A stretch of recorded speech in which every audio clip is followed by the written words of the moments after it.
అందరికీ నమస్కారం. ఈరోజు మనం చెప్పుకోబోయే కథ నా కోడలు చాలా మంచిది. కథలోకి వెళ్ళబోయే ముందు మీరు కనుక మన ఛానల్ని ఫస్ట్ టైం చూస్తున్నట్లయితే తప్పకుండా మన ఛానల్ని లైక్ చేయండి, షేర్ చేయండి, సబ్స్క్రైబ్ చేయండి, బెల్ ఐకాన్ క్లిక్ చేసి ఆల్ అనే బటన్ని ప్రెస్ చేయడం మర్చిపోకండి. తప్పకుండా మన ఛానల్ని లైక్ చేయటం, ఎంకరేజ్ చేయటం, సపోర్ట్ చేయటం, మీరు సబ్స్క్రైబ్ చేసుకోవటం మాత్రం మర్చిపోవద్దని నా మనవి. మరి కథలోకి వెళ్ళిపోదామా? కథని ఎక్కడ స్కిప్ చేయకుండా వినేయండి.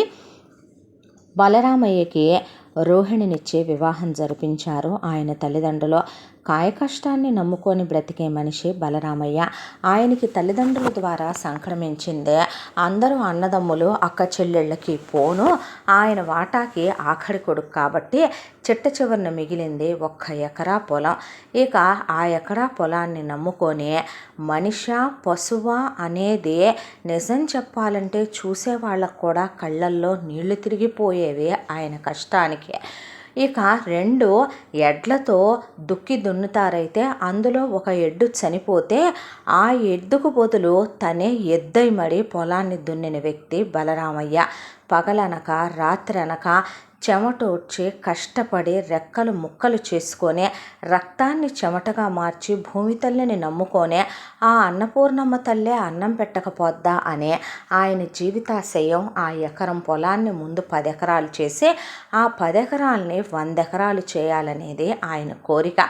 అయితే రోహిణి భార్యగా అడుగుపెట్టిన తర్వాత తల తిక్క మేళం రోహిణి. ఎంతసేపటికి కూడా పొట్ట పూజ అయిపోవాలి.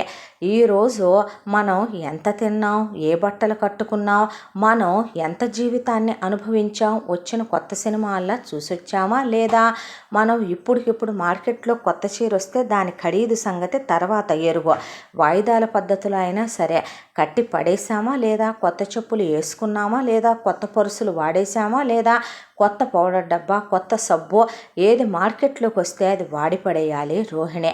ఆయన పోనీలే అని చాలా వరకు పట్టించుకునేవాడు కాదు. నేను కష్టపడేది ఎవరి కోసంలే అనుకునేవాడు.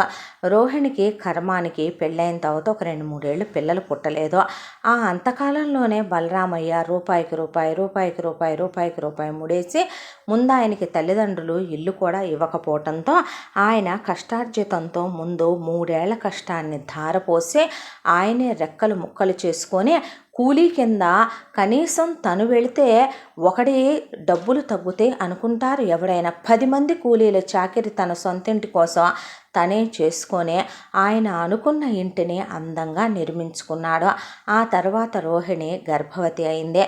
గర్భవతి అయ్యాక తొలి కాన్పులో రోహిణికి పుట్టింటి దగ్గర నుంచి కట్న కానుకలు తీసుకొచ్చేంత కోటీశ్వర్లు లక్షాధికారులు ఏమీ కాదు ఆ పుట్టింటి వాళ్ళు.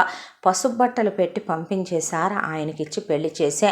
ఆయనే ఆ గ్రామ్ బంగారం ఈ గ్రామ్ బంగారం అని పెళ్ళైన దగ్గర నుంచి ఈ రోజు వరకు కూడా రోహిణికి ఒక నెక్లెస్, నల్లబూసలు, తాళి గొలుసు, 4 గాజులు, 2 జతల చెవికమ్మలు, 4 ఉంగరాలు చేయించుకొచ్చిన మహానుభావుడు. కరెక్ట్గా కడుపుతో ఉన్నప్పుడు హారానికి అడిగిందిలేమనమని డిబ్బీలో డబ్బులేసి మరీ దాశాడు. కడుపుతో ఉన్నప్పుడు సీమంతం చేయించి హారం పెళ్ళాం మెళ్ళో వేశాడు. ఎవరికి ఏమీ తక్కువ కాని జీవితం. కొట్టే మొగుడు కాదు, తిట్టే మొగుడు కాదు, మాట అనే మొగుడు కాదు. ఒక రకంగా చెప్పాలంటే చాలా మంచివాడు ఆయన. భార్యని అర్థం చేసుకునే మనిషే. రొమాంటిక్గా ఉంటాడు. పనిలో ఎంత చాకిరి బయట చేసి వచ్చినా సరే ఇంట్లో ఎప్పుడూ నవ్వుతూనే ఉంటాడు. అంత కోపం రాదు. భార్యకి పనుల్లో సాయం చేస్తాడు. మళ్ళీ ఇంటికి వచ్చి గేదెల దగ్గర చాకిరీ చేస్తాడు. నువ్వెందుకు అది చేయలేదు ఇది చేయలేదని కూడా ఎప్పుడూ వేలెత్తి చూపించే మనిషి కాదు. అంత ఓర్పుమంతుడు. ఆ పేరుకి ఆ మనిషికి సంబంధమే ఉండదేమో. ఆ బలరాముడికి కోపం ఎక్కువ, ఈ బలరామయ్యకి ఓపిక ఎక్కువ అనుకునేవాళ్ళు ఊళ్ళో వాళ్ళు. రోహిణి కడుపుతో ఉన్నప్పుడు అన్నీ తానే అమ్మాయి నాన్నయ్య చూసుకొని 10 నెలలు నిండాక ధర్మాసుపత్రికి ఎందుకని మంచి ఆసుపత్రికి తీసుకెళ్ళి పురుడు పోయించుకున్నాడు. పెళ్ళానికే పాప పుట్టిందే. బంగారు బొమ్మలా ఉంది చూడటానికి. బలరామయ్య చాలా అందంగా ఉంటాడు. రోహిణి కూడా చాలా చక్కగా ఉంటుంది. ఆ రోజుల్లో బలరామయ్య ఇంటర్ వరకు చదివితే రోహిణి 10th క్లాస్ వరకు చదువుకుందే. మనుషులకి జ్ఞానం తెలిసిన వ్యక్తులు వాళ్ళు. కాబట్టి పిల్లని ఎత్తుకొని ఇంటికి వచ్చిన తర్వాత భూమి తల్లిని నమ్ముకున్నాడు కాబట్టి ఆయన పిల్ల పేరు మొదట ఇంటికి మహాలక్ష్మి వచ్చిందనే దాంతో వసుధ అని పేరు పెట్టుకున్నాడు. ఆ తరువాత రోహిణి నాకు కొడుకు కావాలో అని ఇక దేవుళ్ళకు మొక్కి అడ్డమైన పసర్లు తాగి అడ్డమైన ముక్కులు మొక్కేసి మొత్తానికి నిప్పులు గుండాలే తొక్కి బోనాలే ఎత్తి ఎలాగైతే దేవుణ్ణి మెప్పించి ఇక శివయ్యకైతే కార్తీక మాసం మొత్తం ఉపవాసాలుండే కార్తీక మాసం చేసిందే. ఆ శివయ్యే మెచ్చాడో ఏమో కానీ మొత్తానికి తిరిగి వచ్చే కార్తీక మాసానికల్లా కొడుకు పుట్టాడు. తను కార్తీకాలు చేయటం వల్లే పుట్టాడు. కార్తీక మాసంలో ఆ శివుడిచ్చిన వరప్రసాదం అని పిల్లాడికి కార్తీక్ అని పేరు పెట్టుకున్నారు. ఆ తరువాత మళ్ళీ రోహిణి 3 సార్లు గర్భవతి అయ్యి వరుసగా 3 పిల్లల్ని కందే.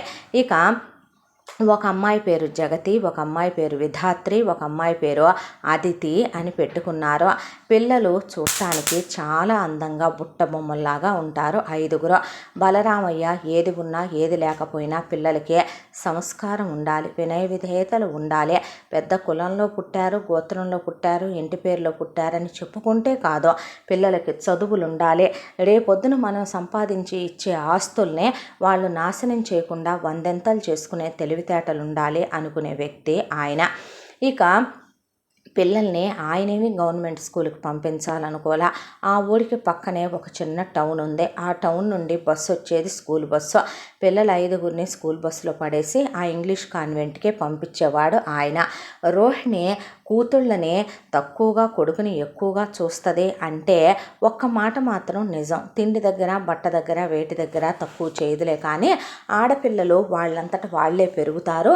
మగపిల్లాడంటే వంశోద్ధారకుడు, మగపిల్లాడంటే ఎందుకో తెలియని ఒక పిచ్చి ప్రేమ, తెలియని ఒక పిచ్చి మమకారం. దాంతో అతిగారాభం చేసేసింది కార్తీక్నే. దానికి తోడు 4 ఆడపిల్లలకి కూడా పెద్దమ్మాయికి తమ్ముడన్నా, మిగతా 3 చిన్నపిల్లలకి అన్నయ్యన్న పంచప్రాణాలు. ఏదున్నా సరే 5గురు కలిసి యూనిటీగా ఉండేలా పెంచుకొచ్చింది రోహిణి. తమ్ముణ్ణి ఒక్క మాట అన్నెవదు వసుధ, అన్నయ్యని అన్నెవరు మిగతా చిన్నపిల్లలు 3 కూడాను.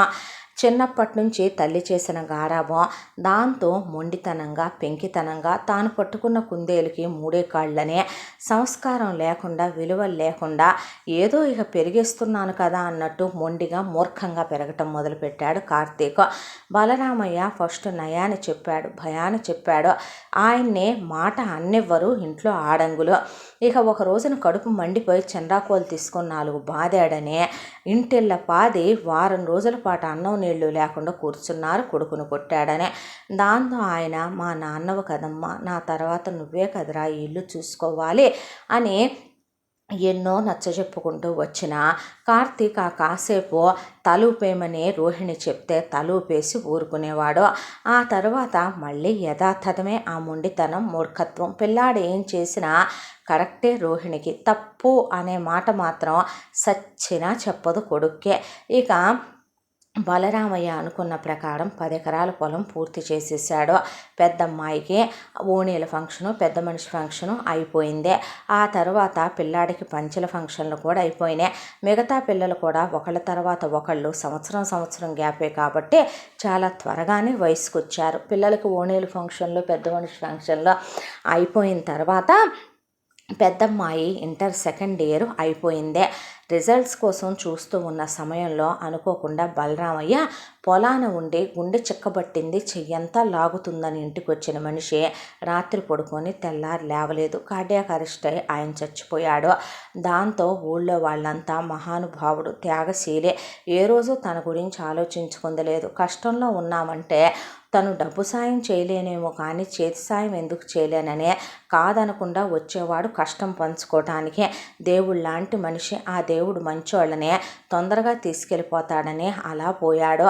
ఇక అంతా భారం నీ మీదే ఉంది రోహిణమ్మ అన్న తర్వాత కొడుకుదప్పుడే 10th క్లాసు అయిపోయి ఉంది. దాంతో ఇక ఇక్కడ ఏముంటాం అమ్మా, మనం ఎన్నాళ్ళున్నా ఈ పల్లెటూరులో, అందరూ సిటీలకు వెళ్ళిపోతున్నారు, నాన్న కూడా లేడు కదా, మనకి ఇంక ఇక్కడ ఎవరున్నారే అనేసరికి కొడుకు మాట 6వ వేదం రోహిణికి. దాంతో ఉన్న పళంగా 10 ఎకరాలు ఏకచక్క బేరం పెట్టి అమ్మి పడేసింది. దాంతోపాటు ఇల్లు కూడా అమ్మేసి ఉన్న అరాకొర బంగారపు నగలు తీసుకొని పిల్లల్ని తీసుకొని ఆ డబ్బులు ఒక మూట కట్టుకొని ఆ ఉన్న సామాన్ని ఒక లారీకి ఎక్కించేసుకొని సిటీకి వెళ్ళి లారీని ఒక మూల ఆపి మరీ ఇల్లు ఎత్తుక్కున్నారు. వాళ్ళకి ఒక కాస్త చుట్టూ ఖాళీ జాగా ఉండి ఓనర్లు వేరే ఊర్లో ఉండేటటువంటి ఒక ఇల్లు ఇండివిడ్యువల్ హౌస్ దొరికింది. ఒక తల్లితో పాటు 5గురు పిల్లలు ఉండాలి, భర్త లేడు. ఇల్లు గల్ల ఆయనది పెద్ద వయసు, పెద్ద మనసు కూడాను. ఆయన పిల్లలు అమెరికాలో సెటిల్ అయితే ఆయన భార్య, ఆయన పిల్లలు ఒకళ్ళు యూరప్లో, ఒకళ్ళు జర్మనీలో, ఒకళ్ళు ఆస్ట్రేలియాలో, ఒకళ్ళు అమెరికాలో అని ఆయనకున్న 6గురు పిల్లలు 6 దేశాల్లో ఉంటే ఒక్కొక్కళ్ళ దగ్గర 2 నెలల చొప్పున సంవత్సరం మొత్తం తిరగటమే సరిపోద్ది వాళ్ళకి. రాపోతే వాళ్ళ పిల్లలు అలుగుతారు, ఊరుకోరు. ఆయనకేమో ఇక్కడ ఉండటం కుదిరే పని కాదు. పోనీలే, ఎవరైతే ఏమైంది పాపం, దిక్కులేని ఆడదని ఎంతో కొంత అద్దెగులేమ్మా అని చెప్పి, నేను ప్రతి నెల రావటం కుదరదమ్మా, ఇది నా బ్యాంక్ అకౌంటు, అందులో వేసేయమని చెప్తే, ముందైతే బాబాయ్ గారు రేపు పరిస్థితులు ఎటుపోయేటొస్తాయో ఎవరు ఊహించగలరులే, కానీ ఒక 4 ఏళ్ల అద్దె ముందే తీసేసుకోండి అని ఒక కాగితం మీద రాయించి సంతకం పెట్టించుకొని ఆయనకి 4 సంవత్సరాల అద్దె ఇచ్చేసింది రోహిణి. సరేనమ్మా, కరెంటు బిల్లు కట్టుకోండి అయితే అని చెప్పి ఆయన అమెరికాకి వెళ్ళిపోయాడు. ఆ తర్వాత రోహిణి పెద్దమ్మాయి వస్తుని డిగ్రీ కాలేజీకి పంపిస్తూ ఇక కొడుకును కూడా కాలేజీలో వేసేసింది. ఆ తర్వాత మిగతా పిల్లలు కూడా చదువులకు వస్తే స్కూళ్ళల్లో జాయిన్ చేసేసింది. ఇక కొడుకంటే పంచ ప్రాణాలు కాబట్టి కొడుకుని అతిగారాబం చేస్తుంది కాబట్టి, పొలం అమ్మిన డబ్బులు ఇంట్లోనే ఉన్నాయి కాబట్టి కొడుక్కి రెడ్ వార్డ్రోబుల నిండా బ్రాండెడ్ బట్టలు, సూట్లు, షేర్వానీలు, సల్వార్ కమీజులు, బ్రాండెడ్ షూసు, కూలింగ్ గ్లాసులు, కొడుకు ఏదడిగితే అది పర్ఫ్యూమ్లు, స్ప్రేలు ఒక్కోటి 10,000 పెట్టి, 20,000 పెట్టి, 25,000 పెట్టి అలా కొని అవతల పారేసింది. తర్వాత సంగతి తర్వాత. ఆ తర్వాత కొడుక్కే కొని కూతుళ్ళకు కొనకుండా ఉంటుందా, కూతుళ్ళకు కూడా బాగానే కొందే. అవి చాలదన్నట్టు ఎవరైనా రోజుకి ఒక రకం నాన్ వెజ్ తింటారేమో, నవకాయ పిండి వంటలతో నలభీమ పాకాలు అని విన్నాం, కానీ దమయంతి పాకాలని మనం కూడా అంత ఎక్కువగా ఎప్పుడూ విన్నది లేదు. అన్నపూర్ణమ్మ తల్లి ఇంట్లో కొలువై ఉండి ఆవిడే ఎన్ని రూపాల్లో అంటే అన్ని రూపాల్లో ఉన్నట్టుగా రోహిణి పొద్దున్నే లేచి స్టవ్ స్టార్ట్ చేసిందంటే నేతిగారెలు, నాటుకోడి కూర, అలాగే దాంతోపాటు ఇక నెయ్యి వేసి జీడిపప్పులు పోసిన ఉప్మా, దాంతోపాటు సాంబార్ ఇడ్లీ, ఇలా రోజుకు 3-4 రకాల టిఫిన్లు. కొడుకు కోసం ఇక జీడిపప్పు, బాదం పప్పు, పిస్తా పప్పు, డ్రై ఫ్రూట్స్ వేసి చేసిన మిల్క్ షేకులు కొడుకు ఒక్కడికే కాదు, ఫ్యామిలీ మొత్తానికే. రోజుకి 5-6 లీటర్ల పాలు పోయించుకోవటం, పాలు మరగ కాచి వాటితో ఒకరోజు పాలకోవా, ఒకరోజు పాయసం, ఒకరోజు పాల తాలికలు, అలాగే ఇంతింత గడ్డ పెరుగులు తోడుపెట్టి ఫ్రిడ్జుల్లో పెట్టడం, వాటిపైన మేగడతో సహా వాటిని లస్సీలు చేసుకోవటం. ఒకటి కాదులే, లైఫ్లో మళ్ళీ మనిషి పుట్టినందుకు ఈ జన్మమే రుచి చూడడానికి మనం పుట్టామనేటట్టుగా, ఇక మళ్ళా ఎవరు పుట్టలేదేమో అన్నట్టుగా ఆ భీముడు, అలాగే పెద్ద వాళ్ళు సైతం ఎంత తిండి ఆ గతోజ్గతులు లాంటోడు కూడా తిన్నాడో లేదో అన్నట్టుగా అన్ని రకాలు వండేసి కూతురికి డిగ్రీ అయిపోయింది అనేసరికి మొత్తం 10 ఎకరాల పొలం మీద ఇల్లమ్మి తెచ్చిన డబ్బులతో సహా మొత్తం హారత కర్పూరం అయిపోయి స్వాహ అయిపోయినాయి. ఆ తర్వాత కొడుకు ఇంజనీరింగ్కి వచ్చాడు. పెద్ద కాలేజీలో వేసింది కొడుకునే. కొడుక్కి ఎంసెట్లో ర్యాంకు రాలా. కొడుకుని ఒక్క మాట అందు. కొడుక్కి అన్ని వ్యసనాలు అలవాటైనవి. స్మోకింగు, డ్రింకింగు, అన్నిటికన్నా దరిద్రమైన అలవాటు బెట్టింగు. ఇక ఆ బెట్టింగులకైతే అంతు పొంతు ఉండేది కాదు. వాడు బెట్టింగుల కోసం డబ్బులు అడిగితే ముందు 3 చిన్నపిల్లల మెళ్ళల్లో ఉన్న గొలుసులు, చెవుల పోగులు, చేతి గాజులు, వేళ్ల ఉంగరాలు ఆ బెట్టింగులకు మాయం. ఆ తర్వాత వాడి తాగుడికి, వాడి జల్సాలకే, వాడి సిగరెట్లకే పెద్దమ్మాయి మెళ్ళల్లో మాయం. ఆ తర్వాత వాడు ఇక బెట్టింగుల కోసమని వెళ్తూ వాడు ఒక ఫ్రెండ్ బైక్ తీసుకొని వెళ్ళి ఆ బైక్ గుద్దేశాడు అని తెలిసి దాన్ని కొత్తది కొనిచ్చి, ఆ తర్వాత వాడు పెద్ద కాలేజీలో చదువుతున్నాడు కాబట్టి వాడికి ఏది తక్కువ కాకుండా చూడాలని అవి ఇవి కొని రోహిణి ఒంటి మీద నగలు మొత్తం స్వాహ. ఇక మిగిలింది ఏమీ లేదో. ఇక ఇంట్లో ఏం ఆలోచిస్తుందో కూడా రోహిణి అర్థమయ్యేది కాదు. దాంతో వసుధ ఒక రోజున తల్లి దగ్గర కూర్చుంది. అమ్మా, అసలు మన ఇంటి గురించి, ఇంటి పరిస్థితి గురించి, జరుగుబాటు గురించి ఏం ఆలోచిస్తున్నావే? వెనకాల 3 చెల్లెళ్ళు ఉన్నారు. తమ్ముడు చదువు అవల, వాళ్ళ చదువులు అవల, రేపు వాడి పెళ్ళి ఉంది, వాళ్ళ పెళ్ళిళ్ళు ఉన్నాయి. దానికి తోడు ఇప్పుడు మనకి ముందు కడుపులోకి తిండెళ్ళేదట్టాగా, మనకి గడిసేదట్టాగా అంటే అదే ఆలోచిస్తున్నా అంటే ఈవిడ ఆలోచిస్తూ ఉండేలోపు ఇంట్లో సామాను కూడా అమ్మేయటం అయిపోద్ది. ఎందుకు వచ్చిన గొడవలేమని చెప్పి వసుధ తమ్ముడు దగ్గర కూర్చొని నయాన భయాన చెప్పాలని చివరికి కాళ్ళు గడ్డాలు పట్టుకొని, తప్పు నాన్న, చదువుకోవాలి, చదువు మీద కాన్సన్ట్రేషన్ పెట్టాలి, తప్పమ్మా నువ్వు అలా ఉండకూడదు, నాన్నగారి కలలు ఆశయాలు అన్నీ మన మీదే ఉన్నాయిరా, నువ్వు అలా చేయకూడదమ్మా అంటే అక్క పద్దాకా చెప్పిందే చెప్పి విసిగించకే క్యాసెట్ లాగా అని లేచి వెళ్ళిపోయాడు. వాడిని విసిగించకే, ఎందుకే వాడిని పద్దాకా ఇసిగిస్తావు పెద్దదానా, పో అవతలకి అనేసింది రోహిణి. వస్తు సంగతే ఇలా ఉంది అంటే జగతి, విధాత్రి, అదితి 3 కలిసి ఎందుకక్క అన్నయ్యను పద్దాకా అలా విసిగిస్తావు, పోనీలే వాడికి నచ్చినట్టుగానే ఉన్నివ్వు అనేపాటికి ఇక ఇలాగే అయితే కనుక ఈ కొంప, ఈ సంసారం ఏమైపోద్దో అనే దాంతో ముందు తనైనా ఉద్యోగానికి వెళ్ళాలి కదా అనే దాంతో ఉద్యోగానికి బయలుదేరింది వసుధ. అలా ఉద్యోగానికి వెళ్ళి ఒక చోట ఉద్యోగం ఎత్తుక్కుంది. ఉద్యోగం ఎత్తుక్కొని జాయిన్ అయిన తర్వాత జాబుకు వెళ్ళటం మొదలుపెట్టింది. వేడినీళ్ళకి చన్నీళ్లు తోడని ఆ వచ్చే జీతం అసలు వాళ్ళకి ఏం సరిపోద్ది, అయినా అందులోనే ఎలాగోలాగా నెట్టుకు రావాలి జీవితాలు. అయితే అలా ఉద్యోగానికి వెళ్ళిందో లేదో వసుధ మీద అందులో ఆ ఫ్యాక్టరీ ఓనర్ అయినటువంటి గార్మెంట్ ఫ్యాక్టరీ ఓనరు తల్లి కన్ను పడింది. వసుధ అప్పుడే డిగ్రీ కంప్లీట్ అయిపోయి వెళ్ళింది. వసుధ వయసు మహా అయితే కనుక ఒక 23-24 మధ్యలో ఉంటాయి. చూడటానికి బంగారు బొమ్మలా ఉంటుంది. దానికి తోడు మనసు చాలా మంచిది. పేరుకు తగినట్టే పిల్ల గుణగణాలు కూడా మంచిగా ఉన్నట్టున్నాయని ముందు ఫ్యామిలీ హిస్టరీ గురించి వాళ్ళు ఎంక్వైరీ తీస్తే నిప్పుల్లాంటి వాళ్ళని ఇంట్లో నుంచి బయటికి రారు ఆడపిల్లలని, అసలు ఏదున్నా 4 గోడల మధ్య తప్ప బయటికి అసలు ఏమీ ఉండదని చెప్పి వాళ్ళ క్యాలిక్యులేషన్లో తేలినాయి. దాంతో వాళ్ళ అబ్బాయి పేరు భరణి. ఆ అబ్బాయి వయసు 37 సంవత్సరాల వయసు ఉంటుంది. అయితే ఆ అబ్బాయికి అంతకుముందు ఒక పెళ్ళయింది. పెళ్ళయిన తర్వాత భార్యకి పిల్లలు పుట్టలేదని అందరూ ఇంకో పెళ్లి చేసుకున్నా నేను చేసుకోలే. చాలా మంచోడు, బంగారు కొండ. వాళ్ళ అమ్మ నాన్నలకి భరణి ఒక్కడే కొడుకు. భార్య పోయింది అతనికి. భార్య పోయిన తర్వాత కూడా అందరూ మళ్ళీ పెళ్లి చేసుకోమన్నా చేసుకోలే. అయితే వసుధని నువ్వు పెళ్లి చేసుకోరా అంది భరణి వాళ్ళమ్మ.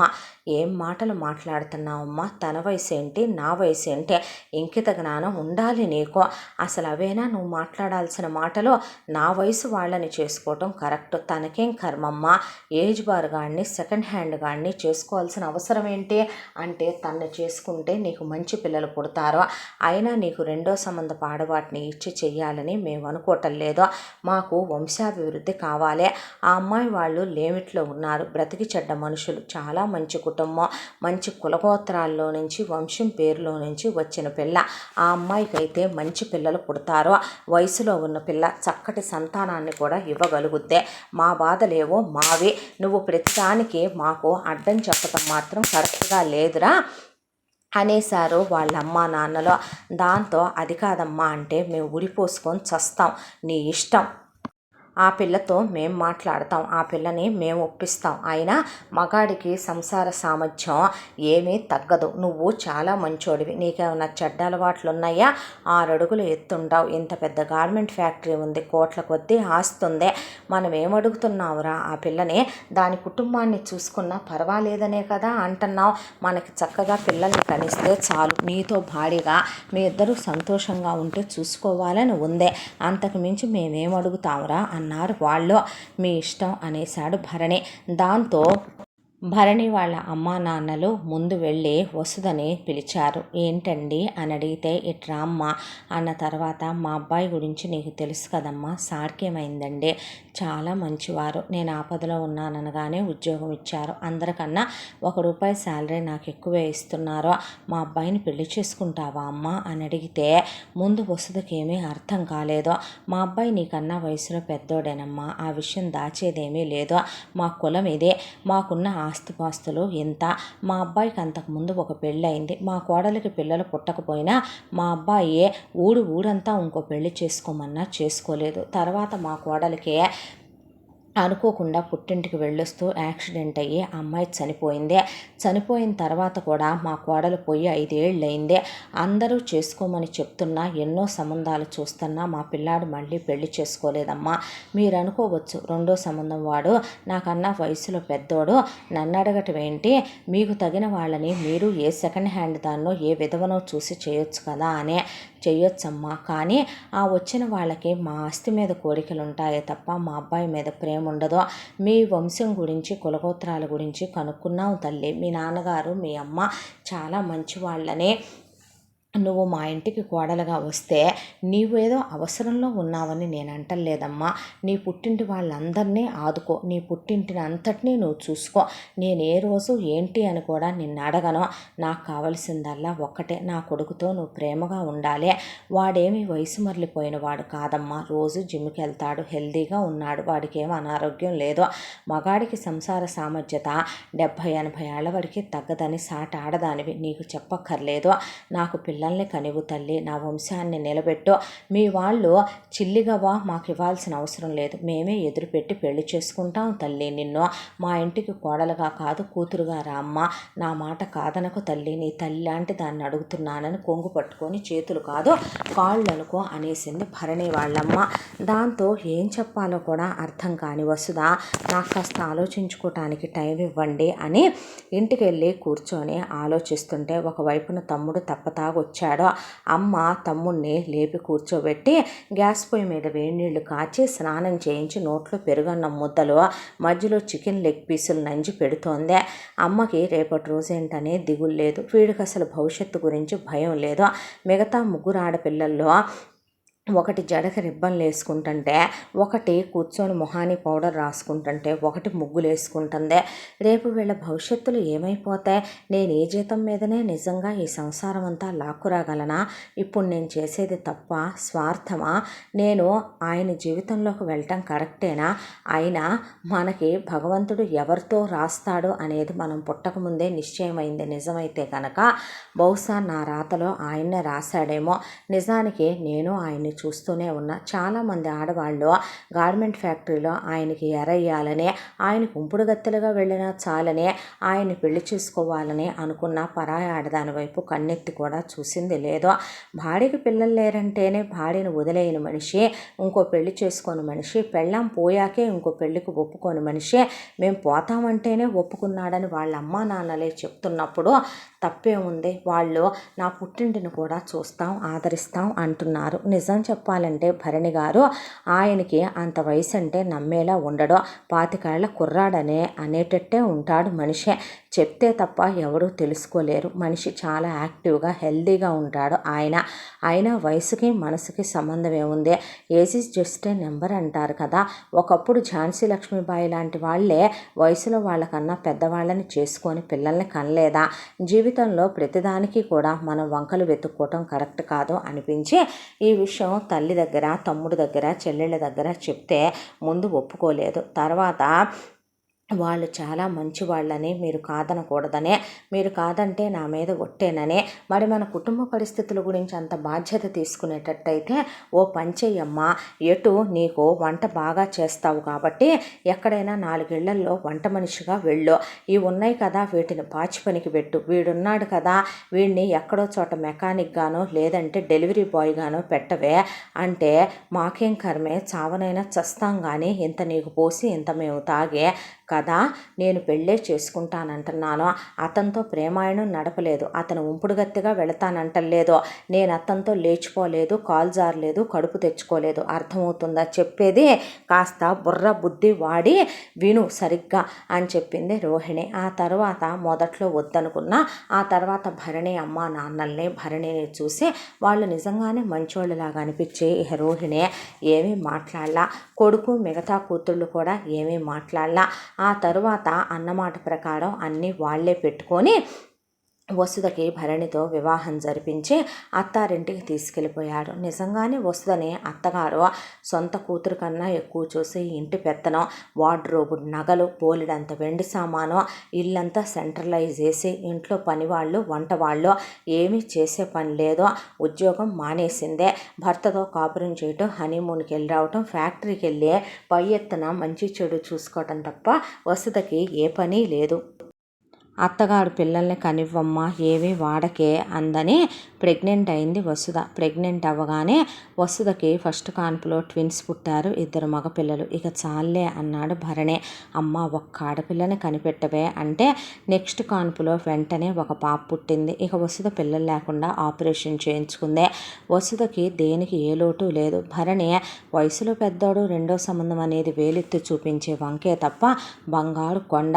పరాయి ఆడదాని వైపు కన్నెత్తి చూడ్డు. ఒక్క చెడ్డ అలవాటు లేదు. పొద్దున్నే లేవగానే జాగింగు, జిమ్ము, హెల్తీ డైటు, భార్యను తీసుకొని ట్రిప్పులకు వెళ్ళి రావటం, ప్రతి రాత్రి వసంత రాత్రిలా గడపటం. పెళ్ళామంటే పంచ ప్రాణాలు. ఒక మొగుడు పెళ్ళాన్ని ప్రేమించే ప్రేమలో ఏ లోపం లేకుండా పిల్లలకి ఒక కంప్లీట్ ఫాదర్హుడ్ని ఇస్తూ అమ్మా నాన్నల్ని ప్రేమగా చూసుకుంటూ ఉండే ఒక మంచి కొడుకు. వసుధని ఏమంటా పెళ్లి చేసుకున్నారో ఆ రోజు నుంచే వసుధ తన పుట్టింటి బాధ్యతలన్నీ తీసుకున్న ఒక్క మాట భరణి కానీ అత్తమామలు కానీ కలగ చేసుకొని ఎంత ఇస్తున్నావు, ఎంత పెడుతున్నావు, ఏం దోస్తున్నావు అని అడిగిందే లేదు. అప్పుడెప్పుడో ఇల్లు గల్లా ఆయనకి ఇచ్చినటువంటి అద్దె కంప్లీట్ అయిపోయిందే. ఇహ నుంచి ఆయన రెంట్ పెంచానని చెప్పేసరికి ప్రతి నెల నేనే మీ అకౌంట్కి వేస్తానని వసుధ ఇంటద్దె తనే కట్టి, కరెంటు బిల్లు తనే కట్టి, సందు చివర ఉన్న నాన్ వెజ్ షాపులో ఇక నాన్ వెజ్ల బిల్లు తనే కట్టుకొచ్చి, దానికి తోడు వస్తూ ఒకవైపున సరుకులు, వాటితో పాటు పాల బిల్లు, గ్యాస్కి, కరెంటుకి, చెల్లెళ్ళ ఫీజు, తమ్ముడి ఫీజు, అవి కాక అమ్మ మెళ్ళలో గొలుసు చేయించి అమ్మ చేతికి గాజులు, అమ్మ చెవులకు పోగులు, వేలుకు కొంగరం, తమ్ముడిని మొహం పగలగొడతాను బెట్టింగులు గిట్టింగులు అని అమ్మావంటే అని తమ్ముడికి చిన్నప్పుడు ఎప్పుడో గొలుసుండేదే. నాన్న ఉన్న రోజుల్లో అది అమ్మేసేసరికి బాధేసి తమ్ముడికి కూడా మళ్ళీ ఒక గొలుసు చేయించి హ్యాండ్ చేయించి మెళ్ళలో వేసి చేతికి పెట్టి ఉంగరం పెట్టింది. చెల్లెళ్ళకి మెళ్ళల్లో గొలుసులేసి చేతులకి బ్రేస్లెట్లు, అలాగే ఒక్కొక్క గాజు చేయించి బ్రాండెడ్ వాచ్లు కొనిచ్చింది అందరికీ. ఇక అందరికీ బట్టలు కానీ ఏది కావాలన్నా మొత్తం వసుధ చూసుకోవాల్సిందే. ఏ అవసరం వచ్చినా వసుధకే ఫోన్ వస్తుంది. అసలు నువ్వు ఎందుకంత ఇస్తున్నావు, ఎందుకంత చేస్తున్నావు, నీ ఇష్టం వచ్చినట్టు నువ్వు చేయటమేనా? పిల్లలు పుట్టిన తర్వాత మేము తంతే పడాలి, తిడితే పడాలి అంటారు ఇంకొకళ్ళైతే. అలాంటిది వస్తుందని ఒక్క మాట కూడా అనడు భరణి. పైగా అత్తగారంటే అభిమానం, బావుమరిదంటే ప్రేమ, ఇక మరదళ్ళంటే సొంత అన్నయ్య చూసినట్టే చూస్తాడు వాళ్ళని. ఏ అవసరం వచ్చిందన్నా సరే అర్ధరాత్రి అపరాత్రి అని కూడా చూసుకోకుండా వస్తారు ఇక్కడికి. ప్రతి నెల వచ్చి తల్లికి చేతిలో ఒక 50,000 డబ్బులు పెట్టి తనే సరుకులు, బియ్యం, ఉప్పు, పప్పు, చెల్లెళ్ళ ఫీజు, తమ్ముడి ఫీజు, ఇంట్లో కావలసినవి గుడ్డ గోస అన్నీ కొని పైగా డబ్బులు కూడా ఇచ్చి వెళ్ళుద్ది వసుధ. ఇలా వీళ్ళ లైఫ్లో హ్యాపీగా గడుచుకుంటూ పోతున్నాయి. కార్తీక్ది ఇంజనీరింగ్ అయిపోయింది.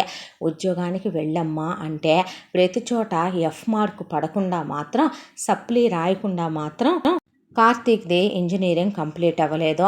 ఏదో అత్యవసర మార్కులతో అయ్యింది అనిపించుకొచ్చాడు ఇంజినీరింగ్‌ని. ఆ తర్వాత ఇప్పుడు చెల్లెళ్ళు చదువులకొచ్చారు. ఉద్యోగానికి వెళ్ళమ్మా అని చెబితే, నాకు ఉద్యోగం చెయ్యాలని లేదు అంటే, పోనీ ఒక పని చెయ్యి, మన ఆఫీస్‌కి రా కార్తీక్, మన ఆఫీస్‌కి వచ్చి అత్తయ్య ఊరికే పోనీ అలా నుంచొని వెళ్ళమనండి. వాడికి మనసు పుడితే బుద్ధి పుడితే వస్తాడులే అల్లుడు, వచ్చి కాసేపు నుంచొని వెళ్తాడులే, మీ ఇద్దరు ఏమనబాకండి అంటే, ఇంకొక అల్లుడైతే తప్పు పట్టుకొని మీ ఫ్యామిలీని నేనేత్తమేంటే, నీ కొడుకు చదువు అయిపోయాక కూడా ఒళ్ళు బలిసిందా అని పెళ్ళాన్ని పడేస్తంతాడు. అలాంటిదే అత్తగారి కల్లా కప్పటం లేని మనస్తత్వం, వాళ్ళ ఫ్యామిలీ ఎలా బ్రతికారనేది తెలిసిన భరణి ఏమీ మాట్లాడకుండా మౌనంగా ఉండిపోయాడు. చెప్పి వస్తూనే పద్దాక వాడి బుర్ర తినకే అని రోహిణి అనేసరికి, ఎందుకక్క అన్నయ్యని ఇసిగిస్తావు అన్నారు చెల్లెళ్ళు ముగ్గురు. దాంతో అలా రోజు బెట్టింగులకి, సిగరెట్లకి, స్మోకింగులకి, ఇక ఉన్న బంగారం అమ్ముతారేమోనని ప్రతి నెల ఇంకొక 20,000 తమ్ముడు ఖర్చులకి ఎక్కువ ఇచ్చెళ్ళేది వసుధ. ఇలా రోజులు గడిచిపోతూ ఉండగా రోహిణి వాళ్ళ ఎదురిల్లు చాలా సంవత్సరాలుగా పాడుపడిపోయి ఉంది. సడన్గా ఆ ఇల్లు బాగు చేయించి ఆ ఇంట్లోకి ఒక కుటుంబం దిగింది. ఆ ఇంట్లో ఉన్న మగ మనిషి పేరు ముకుందరావు. వాడికి వయసు ఎక్కువే. మొదటి భార్య వాడికి పోయిందట. వాడికి ఆ మొదటి భార్యకి ఒక కూతురు. ఆ పిల్ల పేరు పూర్ణిమ. వాడు 10 ఏళ్ళు చిన్నదైన ఒక దాన్ని చేసుకున్నాడు. దాని పేరు వనజ. వాడి రెండో పెళ్ళాం. వాళ్ళు ఇక్కడ ఏదో ఉద్యోగం చేసుకుంటున్నామని ఈ ఇల్లు అద్దెకి తీసుకొని ఇక్కడికి దిగారు. ఆ సవితి తల్లి ఆ పిల్లని పడేసి ప్రతిరోజు సావబాది ఆ పిల్ల చేత నానా చాకిరీ చేయించేది. పిల్ల డిగ్రీ దాకా చదువుకొని ఉద్యోగానికి వెళ్ళొచ్చేదే. ఒకవైపున ఉద్యోగానికి వెళ్ళొచ్చిన జీతం తీసుకుని దాంతో వెట్టి చాకిరీ చేయించి హింసలు పెట్టేదే. ఆ సవితి తల్లిని చూడకుండా ఇక రోహిణితో పాటు పిల్లలు ముగ్గురు ఆడపిల్లలు కూడా పూర్ణిమను పలకరించి గ్యాదర్ చేసిన ఇన్ఫర్మేషన్ ఇదే. అయితే ఒక రోజున పూర్ణిమని పడేసి వనజ నిజం చెప్పాలంటే చావ బాత్తందే. ఎందుకు అలా కొడుతుంది పిల్లని అని రోహిణికి అర్థం కాలేదో. వనజకి ఒక అన్నయ్య, వాడి వయసు ఇంచుమించుగా చెప్పాలంటే ఇక పూర్ణిమ వాళ్ళ నాన్న వయసు ఉంటుంది వాడికి, దాదాపు 55 పైమాటే. వాడిని మా అన్నయ్యని పెళ్లి చేసుకుంటావా, పెళ్లి చేసుకోవా, నేను చచ్చినా చేసుకోను అందని, చేసుకోవా అని ఆ పిల్లని పడేసి చితగ్గొట్టి జుట్టు పట్టుకొని వీధిలోకి లాక్కొచ్చి వీధిలో ఇసిరేసి, నువ్వు ఇక్కడే ఉండవే, ఎవడో ఒకడు గ్యాంగ్ రేపు చేసో, ఎవడో ఒకడు వాడేసి కడుపు కాలో చేసో, అప్పుడు నీకు నకనకలాడుతా కడుపులో ఆకలి పుట్టో, నీ బతుకు ఏ వేసలాగో మారిపోతేనో అప్పుడు కానీ మా విలువ తెలియదులే అనేసరికి రోహిణి చాలేవమ్మా, నోరు మూసుకో, ఏం మాటలయ్యి, నువ్వు సరే నీ మాటలు సరే తప్పుడుదానా అని పూర్ణిమని ఆ చలిలో అలా ఎలా ఉంటుందని వాళ్ళ ఇంటికి తీసుకెళ్ళింది. కార్తీక్ బెట్టింగుల కోసమని బయటికి వెళ్ళిపోయాడు. అయితే పూర్ణిమను కూర్చోబెట్టి, మేము ఊరు నుంచి వచ్చామని, మా నాన్నగారి పేరు ఇదని, మా క్యాస్ట్ ఇదని, మా మమ్మీ అని, మా అక్క బావగారని, మా బావగారి గార్మెంట్ ఫ్యాక్టరీ ఉందని, పెద్ద విల్లా ఉందని, మా అక్కకు 3 పిల్లలని, మేము పలానా కాలేజీలో చదువుతున్నామని, అన్నయ్య ఇంజనీరింగ్ చేశాడని, ఇలా మొత్తం చెప్పుకొచ్చారు వీళ్ళు. అయిపోయిన తర్వాత మళ్ళీ పూర్ణిమ తెల్లాడి అలా రోహిణి వాళ్ళ ఇంట్లో నుంచి బయటకు వస్తూ కనపడేపాటికి వనజ జుట్టు పట్టుకొని 4 మనుషుల్ని వేసుకొని పూర్ణిమని ఈడ్చుకెళ్తుంటే రోహిణి వామ్మో వాయ్యో అని చెప్పి కూతుళ్ళతో సహా రోడ్డు మీద నుంచొని ఈలోపు పెద్ద కూతురికి అల్లుడికి ఫోన్ చేసేసరికి కొడుకు కూడా ఫోన్ చేసేసరికి ఏంటి అన్యాయం, ఏంటి అక్రమం అని చుట్టుపక్కల వాళ్ళని, ఒరే దరిద్రులారా, పోలీసులకైనా ఫోన్ చేయరంటే ఏమని ఫోన్ చేస్తారు పోలీసులకి, అదే మా కూతురు, మా ఇష్టం అన్నాడు వాళ్ళ నాన్న. ఒరే పశువా, నీ వయసు ఉన్నవాడితో పిల్లకి పెళ్లి చేయటం ఏంట్రా రాక్షసుడా, పెళ్ళాం పోతే నీకు ఈ వయసులో సుఖం కావాల్సి వచ్చి పడుచు పెళ్ళాన్ని చేసుకొని అదేం చెబితే అది వింటావంట్రా మలపత్రాష్టుడా, పిల్లని పట్టుకొని వాడికిచ్చి చేస్తావా, దాని జీవితం తాత వయసోడికి ఇచ్చి చేసి నాశనం చేద్దామనుకున్నాను, నీకు పోయే రోగం రాను అని రోహిణి తిడుతూ ఉండగానే కార్తీక్ వచ్చేసరికి, అసలు నువ్వెవరవమ్మా మాట్లాడటానికి, నీకేం హక్కు ఉందే, అసలు నువ్వెవత్తివే అక్కడ దాకా వస్తే అని అడిగింది వనజ. దాంతో వనజని లాగిపెట్టి కొట్టి ముకుందరావుని తోసేసి అక్కడే ఉన్న వనజ అన్నయ్యని చెప్పుకోరాని చోట 4 తన్నులు తన్ని వాడి చేతిలో ఉన్న తాళి లాక్కొచ్చి కార్తీక్ ఇచ్చి, నాన్న నువ్వు కట్టే ఈ అమ్మాయి మెళ్ళో అంటే, ఏం మాట్లాడుతున్నావమ్మా అంటే, కట్టమన్నానా ముందు నిన్ను కట్టరాను ముందు తాళే కట్టు నువ్వు ముందు నా మీద ఒట్టే నేను నాన్న చచ్చినంత ఒట్టే అన్నయ్య కట్టే అన్నయ్య కట్టేరా అనేసరికి కార్తీక్ అలా 3 ముళ్ళు వేసేసేసరికి పెద్ద కూతురు అల్లుడు వచ్చి అలా నిలబడిపోయారు. ఒకవైపున పూర్ణిమ వాళ్ళ పిన్ని నాన్న కలిసి ఈ పెళ్ళి ఎలా చెల్లుద్ది, ఈ పెళ్ళికి మేము ఒప్పుకోము, మేము పోలీస్ కేసు పెడతామంటే నోరు మూసుకోవమ్మా చాలే కానీ ఈ పెళ్ళి ఆ పిల్లకు కూడా ఇష్టమే కాబట్టి తాళి కట్టించుకుందే. ఏమ్మా నీకు ఈ పెళ్ళి ఇష్టం లేదు అంది రోహిణి. నాకు ఇష్టమే అంది పూర్ణిమ దృష్టిలో రోహిణి చాలా మంచిదే, వాళ్ళ ఫ్యామిలీ మంచిదే. కార్తీక్ ఇంజనీరింగ్ చదువుకున్నాడంటే కార్తీక్ ఏదో పెద్ద జాబులో ఉండుంటాడు. అలా కాకపోయినా చిన్న జాబ్ అయినా వయసులో ఉన్న మగుడు చక్కగా సుఖంగా సంతోషంగా కాపురం చేసుకుంటూ అత్తారింట్లో ఉండొచ్చులే అనుకుంటే ఎంతకెంత అనుభవిస్తావే నువ్వు అంది వనజ. పోవమ్మా నువ్వే ఇంతకింత నాశనం అయిపోతావు దరిద్రపు దాన, నీకు పోయే కాలం రాను, నీ చేతులు కాళ్ళు ఎరగా అని తిట్టింది రోహిణి. దాంతో ఏంది ఇక్కడి నుంచోని వేడుక చూస్తున్నా, ఎటు దీని అమ్మ పోయింది ఇవాళతో ఇది పోయింది అనుకొని నువ్వు చేసే ప్రైవేట్ ఉద్యోగం ఏదో మా ఊరికి దగ్గరలోకి మార్పించుకొని అక్కడి నుంచి పోదు కానీ పద, మా పుట్టింటికి వెళ్ళిపోదాం పద అని వనజ ముకుందరావుని తీసుకొని ఆ ఇల్లు ఖాళీ చేసి అక్కడి నుంచి వెళ్ళిపోయింది. ఆ తర్వాత ఇక వసుధ భరణి అలాగే నుంచుండిపోయి ఏంటమ్మా ఇదంతా అని అడిగితే, ఏముందే నీ తమ్ముడికి పెళ్ళైపోయిందే, వేడుక చూస్తా నుంచుంటావేంటి, ఆశీర్వదించు అమ్మ రావే, ఇదిగో మీ మామయ్య గారి పటానికి దండం పెట్టుకొని దీపం వెలిగించు దేవుడి దగ్గర, ఇద్దరు కుడికాలు పెట్టి లోపలికి రండే, సే పెద్దదాన ఇట్రా వచ్చే, నేనెటు బూడిద గుమ్మడికాయని కాబట్టి నువ్వు హారతి ఇద్దుగాని రా అనేసరికి వసుధ హారతి ఇచ్చిందే. వదిన పేరు చెప్పి లోపలికి రావాలనే పాటికి కార్తీక్ లోపలికి వెళ్ళిపోయాడు. కార్తీక్ అంటే బాబు అలా వెళ్ళకూడదు నాన్న అని రోహిణి తెచ్చి నుంచోపెట్టి, ఆ తర్వాత తన పేరేంటో నాకేం తెలుసమ్మా పూర్ణిమ అనేసరికి ఆ పూర్ణిమ అన్నాడు కార్తీక్. ఆయన నేను వచ్చాం అంటే అలా కుదరదు అన్నాక కార్తీక్ నేను వచ్చామంటే భరణికి అసలు ఏమీ అర్థం కాలేదు. ఆ తర్వాత లోపలికి తీసుకెళ్ళి దీపాలు పెట్టించి పాయసాలు వండించి వసుధ అలాగే కూర్చుండిపోయింది. ఏం చేస్తున్నావే అంటే, పెళ్లి చేశానే నీ తమ్ముడికి, నీ తమ్ముడికి పెళ్ళవద్దా, వాడికి పిల్లలు పుట్టొద్దా, ఒరే ఇప్పుడైనా సరే పెళ్ళాం వచ్చింది కదా నాన్న, కాస్త బాధ్యత తెలుసుకోమ్మా, కాస్త ఇప్పుడైనా సరే బావ రమ్మంటున్నాడు కదా నాన్న, కాస్త ఇప్పుడైనా నువ్వు ఉద్యోగానికి రారా, పోనీ కనీసం నువ్వైనా బయట జాబ్ చూసుకోరా, ఇక నుంచైనా ఈ దరిద్ర బెట్టింగులు, ఈ ముదరష్టపు తాగుడు సిగరెట్లు మానేరా, ఇక నుంచైనా ఇల్లు పెళ్ళాం బాధ్యత తెలుసుకో నాన్న, మిగతావన్నీ నేను చూసుకుంటాను కదరా అని వసుదంటే, రావచ్చు కదా మన ఫ్యాక్టరీకి అన్నాడు భరణి. బావా నాకు ఇంట్రెస్ట్ లేదని నీకు చెప్పాను అక్క, నన్ను విసిగించొద్దన్నానా అని కార్తీక్ లోపలికి వెళ్ళిపోతే, మరి శోభనం సంగతి అంది వసుధ. భరణి ఒకేసారి అలా చూసేసరికి, మేము రెడీ, రోజ్ పెటల్స్ మల్లెపూలు అన్నీ తీసుకొచ్చాం అని పూర్ణిమకి శారీ అవి తెచ్చి రెడీ చేస్తుంటే భరణి అలాగే కూర్చున్నాడు. అత్తగారు నాన్ వెజ్లు డైనింగ్ టేబుల్ నిండా నింపేసిందే. ఏం మాట్లాడాలో ఏమీ అర్థం కాలేదు. ఇక మరి మనం బయలుదేరదామా అనేసరికి జాగ్రత్తగా ఉండండి అని కార్తీక్ని పూర్ణిమని కౌగిలించుకొని కన్నీళ్లు పెట్టుకొని పదండి వెళదామంది భరణిని వసుధ. వస్తుంటే బాగానే ఉంటారంటారా, బాగానే ఉంటారులే, ఇక నుంచైనా బాధ్యత తెలుసుకుంటే బాగుండు, భార్య వచ్చింది కదా మాడితే బాగుండు అనేసాడు భరణి. ఆ తర్వాత గదిలోకి వెళ్ళాక పూర్ణిమ కొంచెం టైం తీసుకుందామని అనుకునే కార్తీక్తో, మీ గురించి నాకు, నా గురించి మీకు ముఖ పరిచయం కూడా లేదు కదా, కొన్నాళ్ళు మన పరిచయం పూర్తయ్యాక అనేలోపు నాకు కూడా ఇప్పుడేమీ ఇంట్రెస్ట్ లేదులే కానీ వెళ్ళి పడుకొని పని చూసుకో అని వెళ్ళి శుభ్రంగా ముసుగేసుకొని పడుకున్నాడు ఏసీ ఆన్ చేసుకొని. దాంతో నేను అన్నానని హర్ట్ అయ్యాడా అని పూర్ణిమ అలా పడుకుందే. ఆ తర్వాత నెక్స్ట్ డే నిద్రలేచి తను రెడీ అయిందే. ఇక ముగ్గురు ఆడపడుచులు రెడీ అయిపోతున్నారు కాలేజీలకి, మొగుడు లేవలేదు. దాంతో ఊపి ఊపి నిద్రలేపి, లే ఆఫీస్కి వెళ్ళాలిగా, నేను కూడా వెళ్తున్నాను. ఏ ఆఫీస్కి? అదేంటి జాబ్కి వెళ్ళవా? నేను ఏ జాబ్ చేస్తున్నానని వెళ్ళాలి అంటే, అదేంటి నువ్వు జాబ్ చేయవా అనేసరికి రోహిణి అక్కడి నుంచి ఇక తేలుకుట్టిన దొంగలాగా పారిపోయింది వంటగదిలోకి. ఏంటి మీ అన్నయ్య అనేది అంటే, నీకు తెలియదా వదిన, మా నాన్నిది మమ్మీది, మా అమ్మ మా అన్నయ్యని ఇలా గారాబంగా పెంచిందే.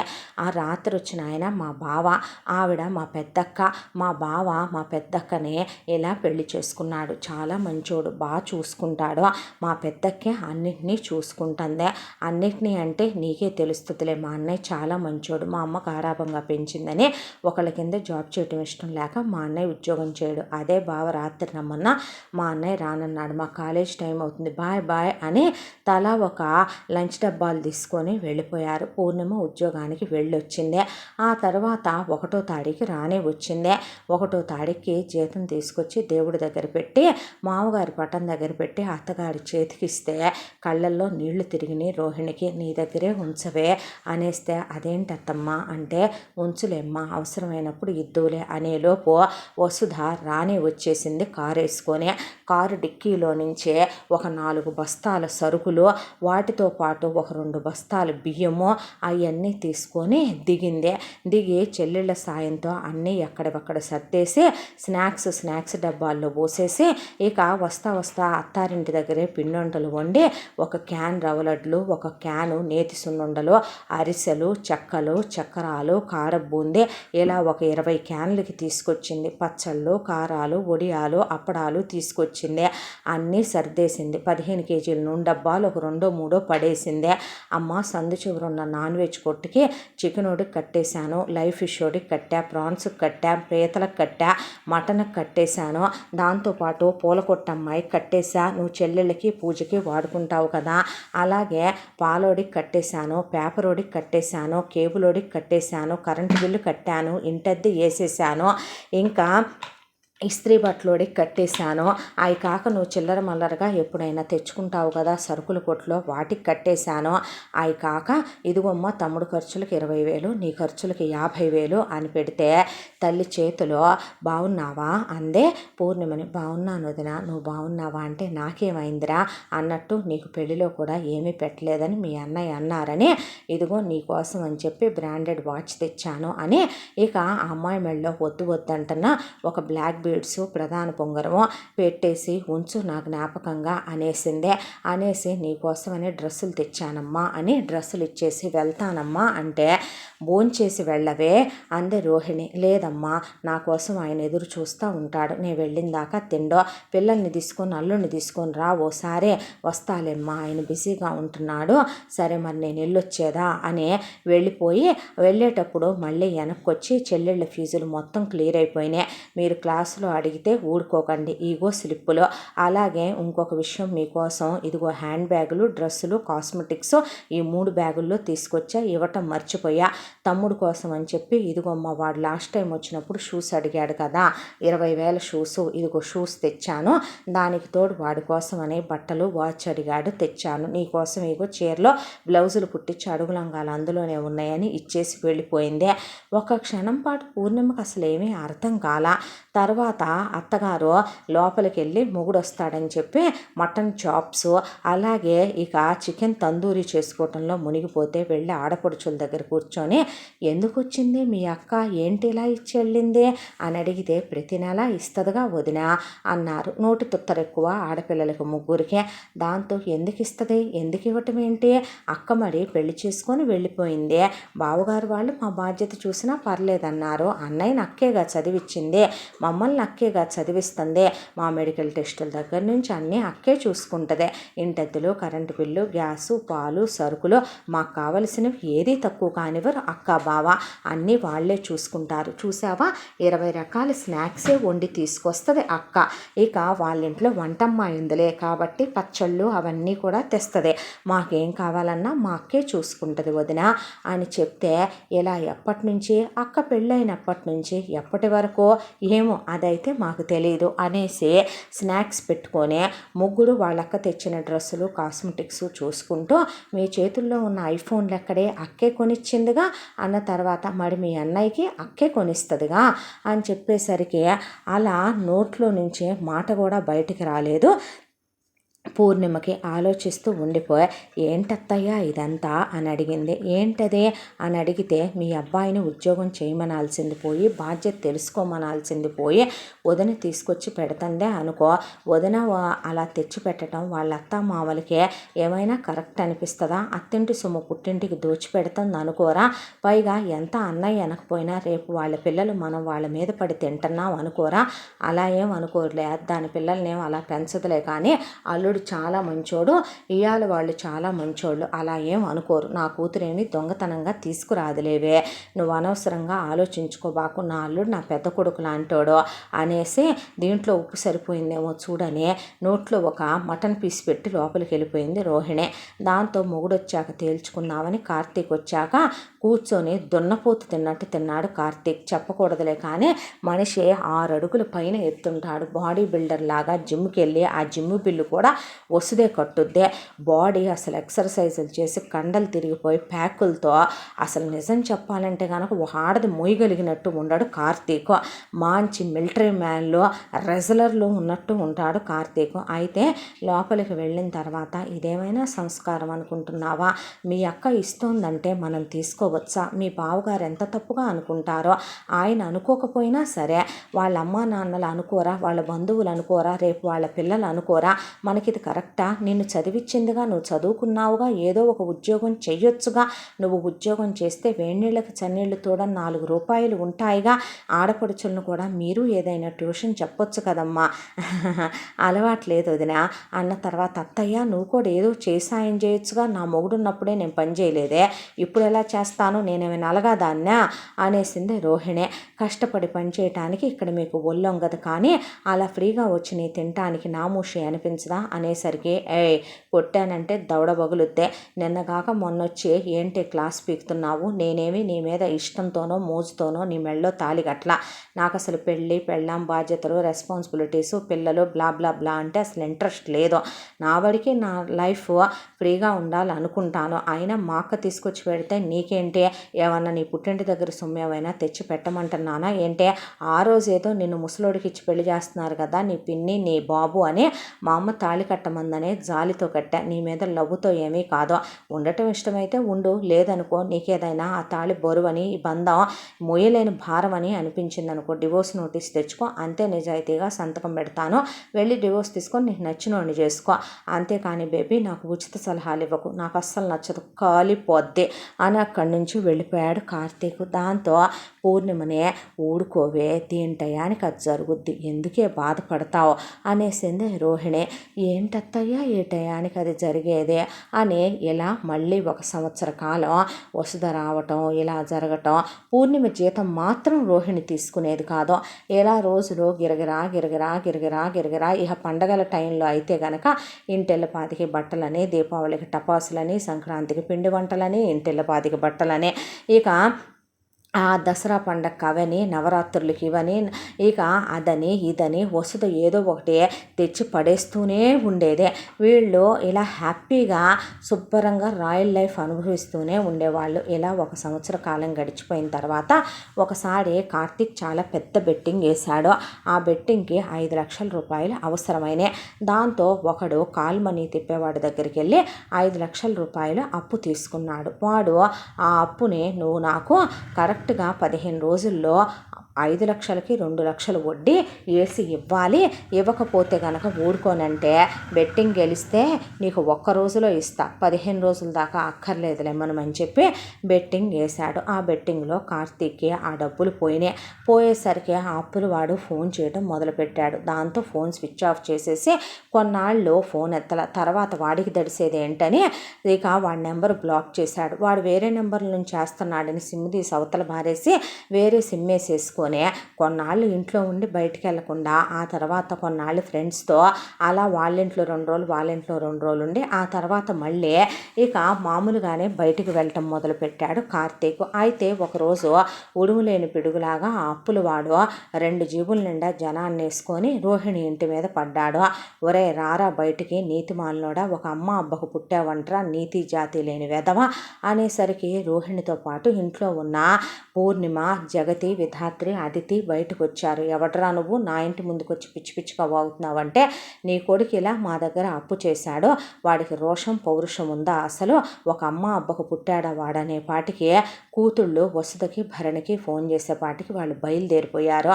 బయలుదేరిపోతే నీ కొడుకు అంత రోషం పౌరుషం ఉన్నోడైతే మా డబ్బులు మాకు ఇవ్వాలి, అలా ఇవ్వలేని పక్షంలో నీ కోడలు మంచి వయసులో పెటపెటలాడుతుండగా నీ కూతుళ్ళు 3 ఉన్నారుగా, పంపించు, శుభ్రంగా ఎవడో ఒక డబ్బున్నోడి దగ్గరికి పంపించి నా అప్పు తీరిపోయిన తర్వాత పంపిస్తాను మళ్ళీ నీ ఇంటికే. ఏ అప్పు చేసి అడుక్కు తినడానికి లేని సిగ్గు మీలాంటి వాటి బతుకులకి ఇప్పుడు రోషాలు పొడుచుకొస్తాయి ఏంటే అనేపాటికి జనం కోళ్ళ పందాలు చూసినట్టు చూడటం మొదలుపెట్టారు. వంగిపోయిన రోహిణి కూతురు తలకాయలు పూర్ణిమకి కళ్ళల్లోంచి నీళ్లు ధారాపాతంగా కాడిపోయినాయి.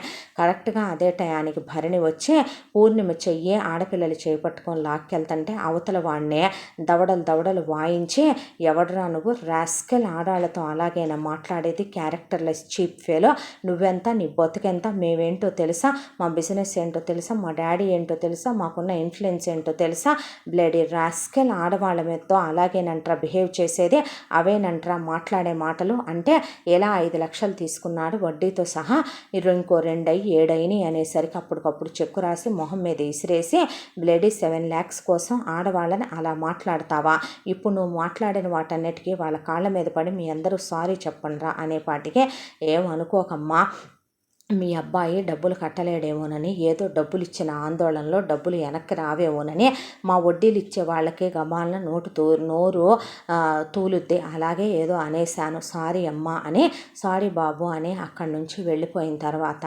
వసుధ అలాగే నిలబడిపోయింది. దాంతో ఇంటిళ్ళ పాదే అంతా లోపలికి వెళ్ళి అలా కూర్చున్నారు. రోహిణికి అసలు మాట పలుకు రాల. బలరామయ్య ఫోటోకి ఎదురుగా కూర్చొని మొట్టమొదటిసారి కళ్ళల్లో నీళ్లు తిరిగిపోయినాయి. కూతుళ్ళు 3, వసుధతో సహా 4 కళ్ళల్లోంచి నీళ్లు ధారలుగా కారిపోతుంటే భరణికి కూడా కళ్ళు ఎర్రగా అయిపోయినాయి. దాంతో పూర్ణిమకి మాట పలుకు లేదో అలాగే కూర్చుండిపోయింది గడప మీద. తీరిగ్గా విజిలేసుకుంటూ వచ్చాడు ఇంటికి కార్తీక్. బయట పూల కుండీలన్నీ పగిలిపోయింటే, ఏంటి ఏమైంది, ఏంటి బావా, ఏంటక్క, ఏంటే అలా కూర్చున్నారు, మమ్మీ ఏమైంది అని అడిగేపాటికే, నువ్వు మనిషివా పశువా అని అడిగింది పూర్ణిమ.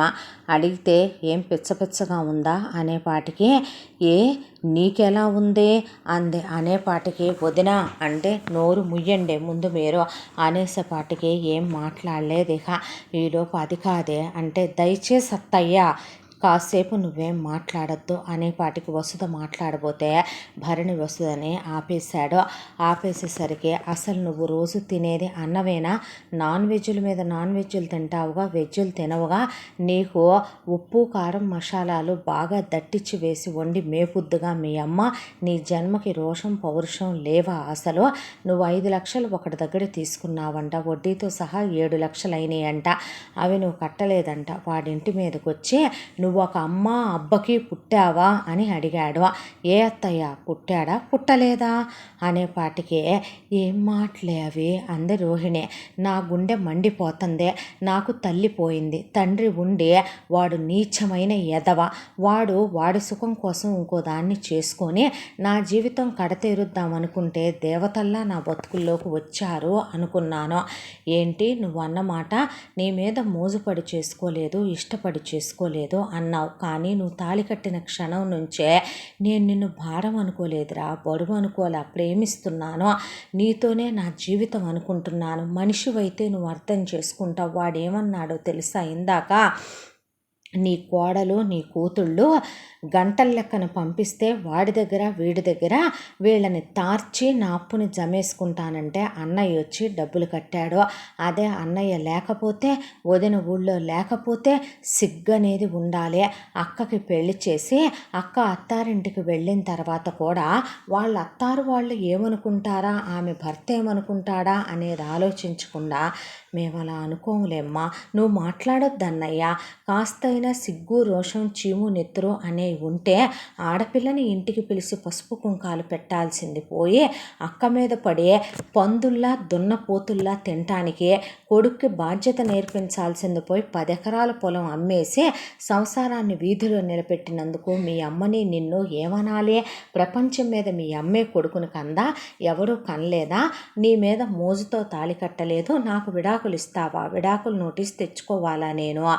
అసలు తాళి ఎందుకు కట్టావురా మీ అమ్మ కట్టమందని? తాళి అంటే ఏమన్నా నువ్వు ఆడుకునే ఏదన్నా దారం అనుకున్నావా ఏంటి నా మెళ్ళో కట్టేయడానికి? నువ్వు ఒక పని చేయపోనే, ఎందుకు కష్టపడి బెట్టింగ్లు వేయటం? ఎటు నువ్వు ముట్టుకోవాలా, నేను ఫ్రెష్గానే ఉన్నా. నీ చెల్లెళ్ళు వయసుకు వచ్చే ఉన్నారు, మీ అక్కను అనకూడదు, పెళ్ళైపోయి పిల్లల్ని కానీ కాపురానికి కూడా వెళ్ళిపోయిన దేవత. మీ అమ్మ ఎటు పనికిరాదు కాబట్టి బిజినెస్ స్టార్ట్ చేయి మమ్మల్ని పెట్టి అనేసరికి చెయ్యెత్తాడు కార్తీక్. తిప్పి కొడతా, నా సంగతి తెలీదు అంటే పడుద్దులే, ఈ చెప్తే వింటదిలే అనే స్టేజ్ నేను దాటిపోయాను. నేను మాట్లాడిన దాంట్లో తప్పేంటి? నీకు రోషం పౌరుషం చీవు నెత్తురు ఉన్నయ్యా? నీ అమ్మని మీ బావెందుకు పోషించాలి? నీ పెళ్ళాన్ని నీ అక్కెందుకు పోషించాలి? నీ చెల్లెళ్ళని వాళ్ళెందుకు చూడాలి? ఏ నువ్వు మగాడివి కాదా? నీకు మగతనం లేదా? నీకు రోషం పౌరుషం లేదా? ఒక్క మాట చెప్పమంటావా? నీ కుటుంబం గురించి నువ్వే ఆలోచించకపోతే ఎవడైనా మమ్మల్ని రేపొద్దున వీధిలోకి వెళితే గంటకొస్తారా 2 గంటలకు వస్తారా అని అడగరా? ఏం పెట్టి నీ చెల్లెళ్ళకి పెళ్ళిళ్ళు చేద్దాం అనుకుంటున్నావు? అసలు రేపొద్దున ఒక ఇంటికి వెళ్తే అందరూ మీ పెద్ద బావలాగే ఉంటారనుకుంటున్నావా? మీ అన్న పనికిమాలిన వెధవని, తాగుబోతు వెధవని, వాడి బతుక్కి పెళ్ళెందుకు, పెళ్ళాం ఎందుకు, తినటానికి గతి లేని మీకు బెట్టింగులు వ్యసనాలున్నా వాడు ఎక్కడ మన ఇంటికి వస్తాడో, మెమ్మొచ్చి ఒక ముద్ద అడుగుద్దో, ₹1 అప్పు అడుగుతారోనని మన ఎంత చీప్గా చూస్తారో తెలుసా? అలాంటి వాళ్ళని మేమెందుకు చేసుకుంటాం వదిన? మీకోసం రాకుమారులు దిగొస్తారమ్మా. మీ అన్నయ్య ఒక్కొక్కళ్ళకి ఒక 100 కోట్ల కట్నం అంబానీ కూతురికి ఇచ్చినట్టు ఇచ్చి చేస్తాడు కదా మీకు. కాబట్టి వస్తారే, అక్కడ దాకా వస్తే పెళ్ళే చేసుకోమొదిన, మేమే జాబ్ చేసి అన్నయ్యని ఇంటిని పోషించుకొచ్చుకుంటాం, నువ్వు పెద్దక్కని అడగొద్దంటే. అయినా నేనే రోజు వాళ్ళని భారం అనుకోలేదు కదరా అంది వసుధ. ఎందుకమ్మా ఇప్పుడు ఆ మాటలు అన్నాడు భరణే. ఒక పని చేయనా వదిన, ఇక నుండి నువ్వు మళ్ళీ నేను ఫోన్ చేసేంత వరకు మా ఇంటికి రా వదినా అని నేను పిలిచేంత వరకు నువ్వు ఇప్పటి వరకు ఇచ్చినవన్నీ తిప్పి మళ్ళీ నీకు నేను ఇచ్చి పసుపు కుంకాలు పెట్టి నీ ఒళ్ళో చీర పెట్టి మీకు బట్టలు పెట్టి మిమ్మల్ని సాదరంగా ఆహ్వానించేంత వరకు నువ్వు ఇక్కడికి వచ్చావో నా శవాన్ని నువ్వు దాటుకొని వెళ్ళినట్టే. పూర్ణిమ అంది వసుధ. నువ్వు రావద్దు వదిన, ఉంటే తింటాం, లేకపోతే పస్తులుంటాం, లేదంటే అడుక్కు తింటాం, లేదంటే మీ తమ్ముడు ఏ మగాడేగా దున్నపోతు పెంచినట్టు బాడీ పెంచింది మీ అమ్మ నాన్ వెజ్లు పెట్టే. ఉద్యోగానికి వెళతాడు, మూటలు మోస్తాడు, రిక్షాలు దొక్కుతాడు, అడుక్కు తింటాడు. ఏం చేసైనా మమ్మల్ని నీ తమ్ముడే కదా పోషించాలి. అలా లేని పక్షంలో ఏదన్నా తాగి సస్తాం, అంతేకాని నువ్వు రావద్దు వదిన. నువ్వు ఇలా తెచ్చిచ్చినంత కాలం ఈ కొంప బాగుపడదు, ఈ ఇంట్లో మనుషులు బాగుపడరు. నువ్వు వెళ్ళిపోవదిన, దయచేసి తీసుకెళ్ళిపోండి అన్నయ్య. నేను మళ్ళీ ఫోన్ చేసేంతవరకు నువ్వు రావద్దొదిన. వచ్చావో నా శవాన్ని చూస్తావు నువ్వు అనేసరికి నేను రానులే, కానీ ఏదైనా అవసరం వస్తే నేనున్నానని మర్చిపోకు. పిచ్చి పనులు చేయకే, నీ బాధ నాకు అర్థమైంది. ఉడై నాన్న, ఇక అయినా మారరా, పిచ్చి పనులు చేయబాకయ్యా అని వసుధ భరణి వెంట వెళ్ళిపోయి బోరుమని వెళ్ళగానే గుమ్మంలో కూర్చొని ఏడిస్తే భరణి వస్తుని దగ్గరికి తీసుకుంటే మారతాళ్లేవే అంది వసుధ అత్తగారు కూడా. ఈ దెబ్బకైనా మారాలి, మారకపోతే నిజంగా తను మనిషి అనిపించుకోడు. బంగారాన్ని పుటం వేయాలి, ఇనుముని కాలిస్తేనే వంగుద్దంట. ఆ మాటలకైనా సరే నీ తమ్ముడు మాడిపోతే బాగుండు వసుధ, బాధ్యతలు తెలుసుకుంటే బాగుండు. ఆ అమ్మాయి అందనుకుంటున్నావే కానీ ఒక ఆడది అలాంటి మాటలు పడగలదా చెప్పు. ఒకడొచ్చి గుమ్మం ముందు నుంచొని మాట్లాడితే నాకు అర్థమైందండి ఆ పిల్ల ఆత్మాభిమానం కలదనే. కానీ ఈ వెధవ ఏం చేస్తాడన్నదే నా ఆలోచన అంది వసుధ. ఏం కాదు, అంతా మంచి జరుగుద్ది, నువ్వు బాధపడకు అన్నాడు భార్యని. ఆ తరువాత కార్తీక్ వెంటనే లోపలికి వెళ్ళి స్నానం చేసి సర్టిఫికెట్స్ తీసుకొని బయటకు వచ్చాడు. నాన్న నువ్వేం చేసుకోవద్దురా అంటే, నేనంత వీక్ పర్సన్, వీక్ హార్టెడ్ వ్యక్తిని కాదులేమ్మా.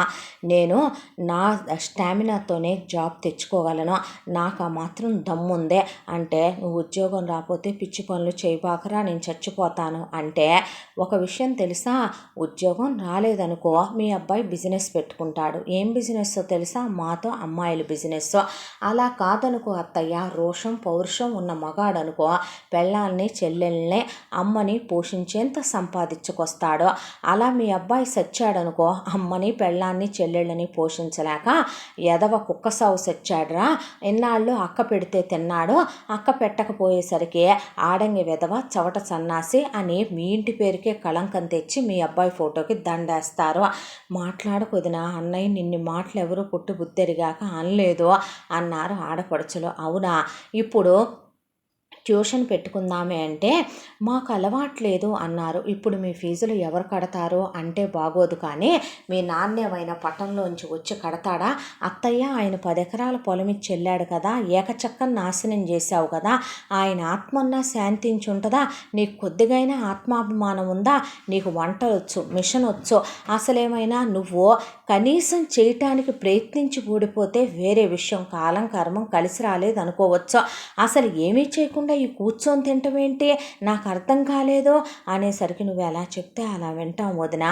లేదమ్మా, విని తీరాలి, వినకపోతే కనుక చెప్పానుగా నేను సస్తాను, నా శవాన్నే మీరే తగలేసి, లేదనుకోండి ఇక పెద్దొదిన కబురు పెట్టండి, నా ఆఖరి పసుపు కుంకాలు తెచ్చి నన్ను తగలెట్టేసి పోద్దే అంటే, వద్దొదిన అలాగనుకో అన్నాక వెళ్ళరా ఉద్యోగానికి అంది రోహిణి. కార్తీక్ వెళ్ళిపోయాడు. వెళ్ళిపోయిన తర్వాత తిరగ్గా కార్తీక్కి ఐటీ కంపెనీలో రాలా, ఒక ఫ్యాక్టరీలో జాబ్ వచ్చింది. పొద్దున్నుంచి సాయం దాకా నుంచుంటే నెలకు 35,000. అయినా సరే ఉద్యోగంలో చేరానని తీసుకొచ్చి అక్కడ పెట్టాడు కవరు. నా కొడుకు ఉద్యోగం వచ్చింది అంద రోహిణి. నీ కొడుకు ఏమన్నా సూట్ వేసుకునే ఉద్యోగం వచ్చిందనుకుంటున్నావా? సూట్ వేసుకోవాలన్నా అవి సూట్ అవ్వాలి. 2 వార్డ్రోబులకి బట్టలు కొన్నావో. అన్నయ్య సూట్ వేసుకున్నాడంటే ఆ లెవెల్కి అన్నయ్య ఎదిగాడు తన స్టార్టప్ ప్లాన్తో. నీ కొడుకు తీసుకొచ్చే 35,000 ఇంటద్దెకి కరెంటు బిల్లుకి సరిపోతాయా? నీ కొడుకు వచ్చింది ఆఫీసర్ ఉద్యోగం కాదు, ఎంప్లాయీ ఉద్యోగం. అంత ముడిసిపోకో. ఇంట్లో వాళ్ళందరూ కడుపు నింపేంత నీ కొడుకు వచ్చిన రోజున వచ్చి మాట్లాడమను అంటే, అప్పుడు దాకా నా కొడుకుని చెయ్యనివ్వవా? నాకు దాని మీద వెయ్యాలని ఇంట్రెస్ట్ ఏం లేదులే. నాకే ఇప్పుడు నీతో కాపురం చెయ్యాలని కోడికలు తెగ రగిలిపోతున్నాయి, మరి పని చూసుకోవయ్యా అంది పూర్ణిమ. ఆ తరువాత జగతిది ఇంజనీరింగ్ అయిపోయింది. అయిపోగానే వేడినీళ్ళకి చన్నీళ్ళు తోడనే, నువ్వు మా కోసమేమీ ఉద్యోగం చెయ్యొద్దు, నువ్వు ఉద్యోగానికి వెళ్ళిన నీ జీతం తీసుకొచ్చి ఒక బ్యాంక్ అకౌంట్ ఓపెన్ చేస్తాను, అందులో దాచుకో. మ్యాక్స్ నిన్ను కట్నాలు అడగని వాళ్ళకే ఇస్తాం. ఒకవేళ లేదు కట్న కానుకలున్నా ఒక రోజుకు భగవంతుడు దయ చూస్తా మేము చూసుకుంటాం. కానీ ఆడపిల్ల రూపాయి అంటూ ఆడపిల్లకి ఉండాలి. వెళ్ళి ఉద్యోగానికి, కానీ ఒళ్ళు దగ్గర పెట్టుకో. ప్రేమలని లవ్వులని కాలు జారటాలు కడుపులు తెచ్చుకోవటాలు ఇలాంటివి చేస్తే మా ప్రాణం పోయినా చెయ్యం వదినా మేము అన్న తర్వాత, మంచిదే వెళ్ళు అని జగతిని ఉద్యోగానికి పంపించడం మొదలుపెట్టింది. ఆ తర్వాత ఇద్దరు ఆడపడుచులు కాలేజీకి వెళ్ళొచ్చి ఖాళీగా ఉంటున్నారు కాబట్టి పూర్ణిమ పాంప్లెట్లు వేయించుకొచ్చి ఫ్లెక్స్ కట్టించి, ఇక మీరేం వెళ్ళొద్దులే కానీ నేనే వెళతానని ఎర్రటి ఎండలో ఫ్రెండ్ది స్కూటీ తీసుకొని పాంప్లెట్లు పంచుకుంటూ వెళ్ళి ట్యూషన్ పాయింట్ పెడుతున్నామని పిల్లల్ని పంపమని వాళ్ళతో మాట్లాడొచ్చేసరికి నల్ల కాకిలా తయారైంది. వదిన ఎంత కష్టపడుతుందో చూడమ్మా అనేసరికి, అన్నయ్య మాత్రం ఉద్యోగం చేయటల్లా అంది రోహిణి. రోహిణి దృష్టిలో తన కొడుకు మాత్రమే ఉద్యోగం చేస్తే గొప్పోడు, కార్తీక్ దృష్టిలో తనది మాత్రమే కష్టం. నిజానికి కొంతమంది తల్లి కొడుకులు అలాగే ఉంటారేమో బహుశా. ఇక ట్యూషన్ స్టార్ట్ చేశారు విధాత్రి అతిథి. అయితే సాయంత్రం ఆఫీసు నుంచి వచ్చాక పూర్ణిమ అక్కడే కూర్చొని వాళ్ళతో పాటు ట్యూషన్లో హెల్ప్ చేసేదే. వదిన పెట్టిన బంగారం అమ్మే రైట్ వాళ్ళకి లేదు, అది వెనక్కిచ్చినా వదిన తీసుకోదు. కాబట్టి తన మెళ్ళలో తన తల్లి గొలుసు, చేతులకి తన తల్లి ఇచ్చిన గాజులు, చెవి కమ్మలు, ఉంగరాలు ఉంటే అమ్మేసి డబ్బులు తెచ్చింది. ఎందుకే ఇవి అనేసరికి వంట సామాను కొనుక్కొచ్చి ఒక అమ్మాయిని మాట్లాడుకొచ్చి, అత్తయ్య నువ్వు బాగా వంటలు చేస్తావు కదూ అనేసరికి, అవును చేస్తాను అనేసరికి, దాంతో నువ్వు డబ్బా వాళ్ళ బిజినెస్ స్టార్ట్ చేద్దాం అనుకుంటున్నాను. ప్రతిరోజు ఇంతమందికని క్యారియర్లు ప్రిపేర్ చేసి ఇవ్వాలి. ఈ అమ్మాయి నీ చేతి కింద ఉంటుంది. దాంతోపాటు పచ్చళ్ళు, పిండి వంటలు, కారప్పొళ్ళు, హోమ్ మేడ్ ఫుడ్స్ నువ్వు రెడీ చేయించివ్వు. అవి కూడా సారెల కింద, అలాగే అమెరికా పార్సిల్స్ కింద పంపించుకుంటున్నారు కదా జనాలు. మనం క్వాలిటీ ప్రొవైడ్ చేద్దాం. ₹1 మార్కెట్లో ఉన్న రేటు కన్నా తక్కువకి ఇద్దాం. మనం శుచి శుభ్రతలతోనే చేస్తాం కాబట్టి మన దగ్గర రుచికి కాంప్రమైజ్ అవ్వాల్సిన అవసరం ఉండదు. కాబట్టి మన దగ్గర ప్రైసు, క్వాలిటీ, రేంజు అన్నీ బాగుంటాయి. కాబట్టి మనపోటి వాళ్ళు చేసే వంటలంటే ఎవరైనా కొనుక్కుని తీసుకెళ్తారో. నువ్వు ఆ పనిలో ఉండు, నీకు కావలసిన సరుకు తెచ్చిస్తానని ఏ రోజు ఆ రోజు అత్తకు తెచ్చిచ్చి, మళ్ళా తను విజిటింగ్ కార్డులో పాంప్లెట్లు కొట్టించి పెద్ద ఆడపడుచుకి తన ఆఫీసులో ఇమ్మనమని, మిగతా ఇద్దరు ఆడపడుచులకి కాలేజీల్లో ఇమ్మనమని ఇచ్చి వెబ్సైట్ క్రియేట్ చేయించుకొని, మళ్ళీ ఫ్రెండ్ స్కూటీ తీసుకొని తనే వీధి వీధి ఇల్లు ఇల్లు తిరిగే మొత్తానికి అవన్నీ పంచుకొచ్చింది. అది కాక తనకు కూడా టైలరింగ్ వచ్చు. టైలరింగ్ వచ్చేసరికి ముందు ఒక 4 మిషన్లు కొందే. 4 మిషన్లు కొని జగతిని కాస్త విధాత్రికి, అదితికి హెల్ప్ చేయమని ట్యూషన్లో ఆఫీసు నుంచి వచ్చాక తనే కటింగ్ మాస్టర్ అయి కటింగ్ చేస్తూ ఒక ఫ్లెక్స్ వేయించుకొచ్చి 4 ఆడవాళ్ళని పెట్టుకొని, ఆడవాళ్ళకి కూడా వాళ్ళకి లేడీస్ ఎంపవర్మెంట్ కింద వాళ్ళని పనిలో పెట్టుకొని టైలరింగ్ స్టార్ట్ చేసింది. ఇలా 5 నిమిషాలు ఖాళీగా ఉండకుండా ఇంటిళ్ళపాది కష్టపడుతూనే ఉన్నారు. ఒక పక్క ఏంటో మా అమ్మ వాళ్ళు ఫోన్ చేయలేదు అంటే, నువ్వు దిగులు పడకు, చేస్తారులే, ఇలా ఇలా ఉన్నారంటే మీకు తెలుసండి అంది వసుధ. ప్రత్యక్షంగా సాయం చేయొద్దంది పూర్ణిమ, పరోక్షంగా పట్టించుకోవద్దని లేదుగా, ఎలా ఉన్నారా ఏంటా అని చూస్తూనే ఉన్నానురా ఒక పక్క నుంచే అనేపాటికి అతన్ని కౌగిలించుకొని ఏడ్చింది. దగ్గరికి తీసుకొని, వాళ్ళకేమీ కాదు, మనం లేమా ఏంటి, అంతదాకా వస్తే ఉన్నాంగా అంటే, ఏం కాదులేమ్మా అన్నారు వసుధ వాళ్ళ అత్తామామలు. దాంతో కాస్త ₹4 లాభం కనపడటం మొదలైందే. లాభం కనపడటం మొదలయ్యేపాటికి వీళ్ళంతా ఇలా కష్టపడుతుంటే రోహిణికి అసలు ఒక్క నిమిషం ఖాళీ ఉంటల్లా. డబ్బా వాలాలు, క్యారియర్లు, ఆఫీసులకి ఇక ఎటెళ్ళే సెక్టార్ల వాళ్ళే అటు వెళ్తున్నాయి. ఈలోపు రెండో అమ్మాయిది, మూడో అమ్మాయిది కూడా ఇంజనీరింగ్లు కంప్లీట్ అయిపోయి, రెండో అమ్మాయి నేను బ్యూటీ పార్లర్లు పెట్టుకుంటాను, ఉద్యోగానికి వెళ్ళనని బ్యూటీ పార్లర్ పెట్టి విధాత్రి బిజీ అయిపోయింది. ఇక ఆన్లైన్ వర్కు, వెబ్సైట్ వర్కు, ఇక్కడున్న ఆర్డర్ల గురించి చూసుకోవాలి. కాబట్టి అతిథి ఇక ఇక్కడే ఉండి ఇటు వదినకి, అటు అమ్మకి, ఇటు పై ఎత్తున సరుకులు తీసుకురావటానికి మంచి చెడు ఆర్డర్లు చూసుకుంటూ 24 గంటలు కంప్యూటర్ దగ్గరే స్టిక్ ఆన్ అయిపోయి ఉండటం మొదలుపెట్టింది. ఆడపడుచులు నిప్పుల్లాంటి వాళ్ళని, చాలా మంచి వాళ్ళని, కాలేజీల్లో కానీ ఉద్యోగాలు చేసే చోట కానీ ఎలాంటి ప్రేమాయణాలు లేవని, ఆడపిల్లలంటే అలానే ఉండాలని, అత్త నిజంగానే 5గురిని చాలా కరెక్ట్గా పెంచిందని, తన మొగుడికి కూడా తప్పుడు బుద్ధి లేదని, తాగుతాడు, బెట్టింగులు ఆడతాడు అని, స్మోక్ చేస్తాడనే, అత్తగారు నా కొడుకు అమ్మాయిల పిచ్చి లేదని చెప్తే అదేదో ఘనమైన విషయం చెప్తుంది అనుకునేది పూర్ణిమ. కానీ ఆ ఇంట్లో ఎవ్వరికీ కాలు జారే అలవాటు మాత్రం లేదు. కార్తీక్ ఇక అసలు ఆ ఫ్యాక్టరీలో ఎవరు అంత కష్టపడరేమో, రెక్కలు ముక్కలు చేసుకొని చెమటతో షర్ట్ అంతా తడిచిపోయి, కాళ్ళు గిలకలు కూడా నొప్పి వచ్చేసి, మడాలు పోట్లు వచ్చి, ఒళ్ళు నొప్పులు వచ్చి, మెండరాలు తిరక్కపోయినా మనిషి చాలా కష్టపడటం మొదలుపెట్టాడు.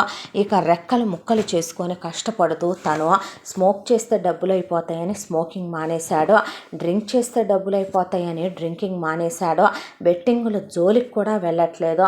పెళ్ళాం వందని పౌరుషంగా ఇంటిల్లపాదిని పోషించేంత సంపాదించమని ఆ మాటనే వేదంగా చేసుకొని కష్టపడటం మొదలుపెట్టాడు కార్తీక్. ఇటువైపున వీళ్ళందరూ కలిసి సంపాదిస్తున్న 4 రూపాయలు కనపడేసరికి పూర్ణిమ సిటీ అవుట్కట్స్కి వెళ్ళి ఒక ల్యాండ్ కొంది. దాంట్లో చిన్న ఇళ్ళు కట్టించి మధ్యతరగతి వాళ్ళకి అమ్మిందే. కాస్త లాభాలు కనపడ్డాయి. అత్తగారు ఎందుకే ఇదే అని అడిగితే, మరి ఎంతని మనం కష్టపడితే పనులు అవుతాయి అత్తయ్య, ఎక్కడ వేసిన గొంగళి అక్కడే అన్నట్టు ఉండదు అనేసరికి, నీకు ఇన్ని తెలివితేటలు ఎక్కడేయమ్మా, అనుభవాలు నేర్పిస్తాయి అత్తయ్య అనేసరికి, నువ్వు మంచిదానివి లేవే అనేసరికి, దేవుడు నీకంతా మంచి చేస్తాడు, చాలా తీసేసుకున్నాడుగా అత్తయ్య, అందుకే నిన్ను అమ్మలాంటి అత్తనిచ్చాడో, అర్థం చేసుకునే మొగుడైతే ఇంకా బాగుంటుందే. ఆ తోబుట్టువుల్లాంటి ఆడపడుచుల్నే అన్నలాంటి అన్నయ్యని ఇచ్చాడు అనుకొని వెళుతున్నానంతే అనే కోడలు కన్స్ట్రక్షన్ బిజినెస్లో కూడా దిగిందే. ఇక కార్తీక్ ఇవేమీ తెలియదు. పొద్దున్నే వెళుతున్నాడో, రాత్రికి వస్తున్నాడో, చెల్లెలు పెళ్ళాం ఉద్యోగానికి వెళ్తున్నారు, తన జీతం కూడా ఇస్తున్నాడు కాబట్టి సంసారం లాగేస్తున్నారు అనుకుంటున్నాడు అంతే. ఇలా 5 సంవత్సరాల పాటు పగలనక రాత్రనక కష్టపడి రెక్కలు ముక్కలు చేసుకొని ఇంటిళ్ళ పాది కష్టపడ్డారు. కష్టపడితే పూర్ణిమ ఇప్పుడు అపార్ట్మెంటులు కట్టించి అందులో ఫ్లాట్లు అమ్మేంత స్టేజ్కి ఎదిగిపోయింది. ఫస్ట్ కన్స్ట్రక్షన్ కంప్లీట్ అయిపోయింది. ఆల్మోస్ట్ 70% ఫ్లాట్స్ ఫిల్ అయిపోయి కొనేసుకున్నారు. ఒక 30%లో కూడా ఇంకా ఒక 10% బుకింగుల్లో ఉన్నాయి. 20% హాట్ కేకుల్లాగా వెళ్ళటానికి రెడీగా ఉన్నాయి. దాంట్లో 4 ఫ్లాట్లు ఆపమని చెప్పి రిమైనింగ్ అన్నీ కూడాను అమ్మేయమని చెప్పింది. ఆ తర్వాత ఇక కార్తీక్ శాలరీ 1,00,000 రూపాయలు అయింది. దాంతో, కార్తీక్ నీకు విషయం చెప్పాలి అన్నాడు పూర్ణిమనే. ఈ ఎంతకాలంలో కూడా కార్తీక్కి పూర్ణిమ మీద ప్రేమ కలిగింది, అభిమానం కలిగింది, గౌరవం కలిగింది. ఆమెని అర్థం చేసుకున్నాడు. భర్త అంటే భార్యకి ప్రొటెక్టివ్గా ఉండాలని పూర్ణిమ అడిగిన మాట నిజమే కదా. వసుదక్కని భరణి బావ పెళ్లి చేసుకున్నాడు. బావ మంచోడు కాబట్టి సరిపోయిందే. లేదంటే కనుక ఏ తాగుబోతాడో తిరుగుబోతాడో అయ్యుంటే అక్కనేం చేసేవాడో. వయసు అయిపోయిందని బావ రెండో సంబంధం వాడని ఆలోచించారే తప్ప నిజానికి చూడాల్సింది అవి కాదేమో. మంచి మనసున్న వాడైతే కనుక ఆడదాని జీవితం స్వర్గంలా ఉంటుందంటే అక్క బావ దాంపత్యమేనేమో దానికి ఎగ్జాంపుల్ అనుకున్నాడు. కల్లా కపటం తెలియని తన తల్లిని తను నిందించాలనుకోలేదో. తనకి ఏం జ్ఞానం తెలిసిందే, తనేమి మంచి చెడు అర్థం చేసుకున్నాడు, చదువుకున్నాడు కదా, తనకి లోక జ్ఞానం తెలుసు కదా. తను మాత్రం అర్థం చేసుకోగలిగాడా అక్క మీద ఆధారపడకూడదని, తన భార్యని, తన కుటుంబాన్ని, వెనకాలన్న 3 చెల్లెళ్ళ చదువుల గురించి, వాళ్ళ పెళ్ళిళ్ళ గురించి ఏం ఆలోచించాడో. ఉండటానికి ఇల్లు లేదు, తినటానికి తిండి లేక అక్క జరుపుతుంటే పడి తింటమా మగాడి లక్షణం. తన భార్య చెప్పిన మాట కరెక్టే కదో. వ్యసనాలకి బానిసవటం వల్ల మనిషి తన అంతాన్ని తను కొని తెచ్చుకోవటం తప్ప తను సంపాదించుకునే కీర్తి ప్రతిష్టలు ఏంటసలు. అంతకంతకి దిగజారిపోయి నలుగురు నోట్లో నానటం తప్ప అనిపించింది కార్తీక్కి. ఆ తరువాత, నీకో విషయం చెప్పాలి అన్నాడు పూర్ణిమ దగ్గరికి వచ్చి. ఏంటి అంది. అంటే ఐఎమ్ రియల్లీ సారీ అనేసరికి, ఎందుకు అంది. నిన్ను చాలా బాధ పెట్టాను, ఇక మీదట నేను అలా ఉండకూడదు అనుకుంటున్నాను, నీ విలువ నేను తెలుసుకున్నాను అన్నాక నేను కూడా నీకో విషయం చెప్పాలి అంది పూర్ణిమ. ఏంటది అనేసరికి, నేను రేపు చెప్తాను అన్నాడు కార్తీక్. నేను రేపే చెప్తాను అంది పూర్ణిమ. అన్న తరువాత, సరే అలాగే అంటే, వీళ్ళిద్దరు నాకు అర్థం గారు, అదేదో సంసారం చేయాలి పిల్లల్ని కనాలని మాత్రం అనుకోరు, ఆ విషయమే మర్చిపోతారు, ఏం మనుషులో కానీ అనుకుంది రోహిణి. ఆ తర్వాత ఇన్నాళ్ళ తర్వాత పెద్ద వదినకి ఫోన్ చేసి వాళ్ళ అత్తామామలకి నమస్కారాలు చెప్పి భరణికి ఫోన్ చేసి పిల్లల్ని తీసుకొని రేపు ఒక అడ్రస్ చెప్పి అక్కడికి రమ్మంది పూర్ణిమ. అందరూ వెళ్ళారు. వెళ్ళేసరికి కార్తీక్ అక్కడికి వెళ్ళి నిలబడితే, ఏంటిది అన్నాడు. అంటే, ఇది నేను చేయించిన కన్స్ట్రక్షను, దీంట్లో ఆల్మోస్ట్ అన్ని ఫ్లాట్లు అమ్ముడైపోయినట్టే. ఇది నేను సాధించిన విజయం, ఇది నేను సాధించటానికి కారణం నువ్వే నాకు సపోర్ట్ చేయకపోతే, ఎంకరేజ్ చేయకపోతే, మగాడుగా నీ తోడు లేకపోతే ఇది నేను సాధించలేకపోయేదాన్నేమో అనేసరికి పూర్ణిమని గట్టిగా కౌగిలించుకొని ముద్దు పెట్టుకుంటే, చీపాడు అని సిగ్గుపడింది రోహిణి. మంచి తెలివైన కోడలు దొరికింది వదినా నీకు అన్నారు వసుధ వాళ్ళ అత్తమావలో. వసుధ అలాగే చూస్తూ నుంచుండిపోతే భరణికి మాటలు రాలా. ఆడపడుచులు 3 నవ్వుతూ నుంచున్నారు. మమ్మీ సిగ్గుపడుతున్నావా అన్నారు రోహిణిని. అవునే, మీ నాన్న గుర్తొచ్చాడో, సిగ్గుండాలి నీకు.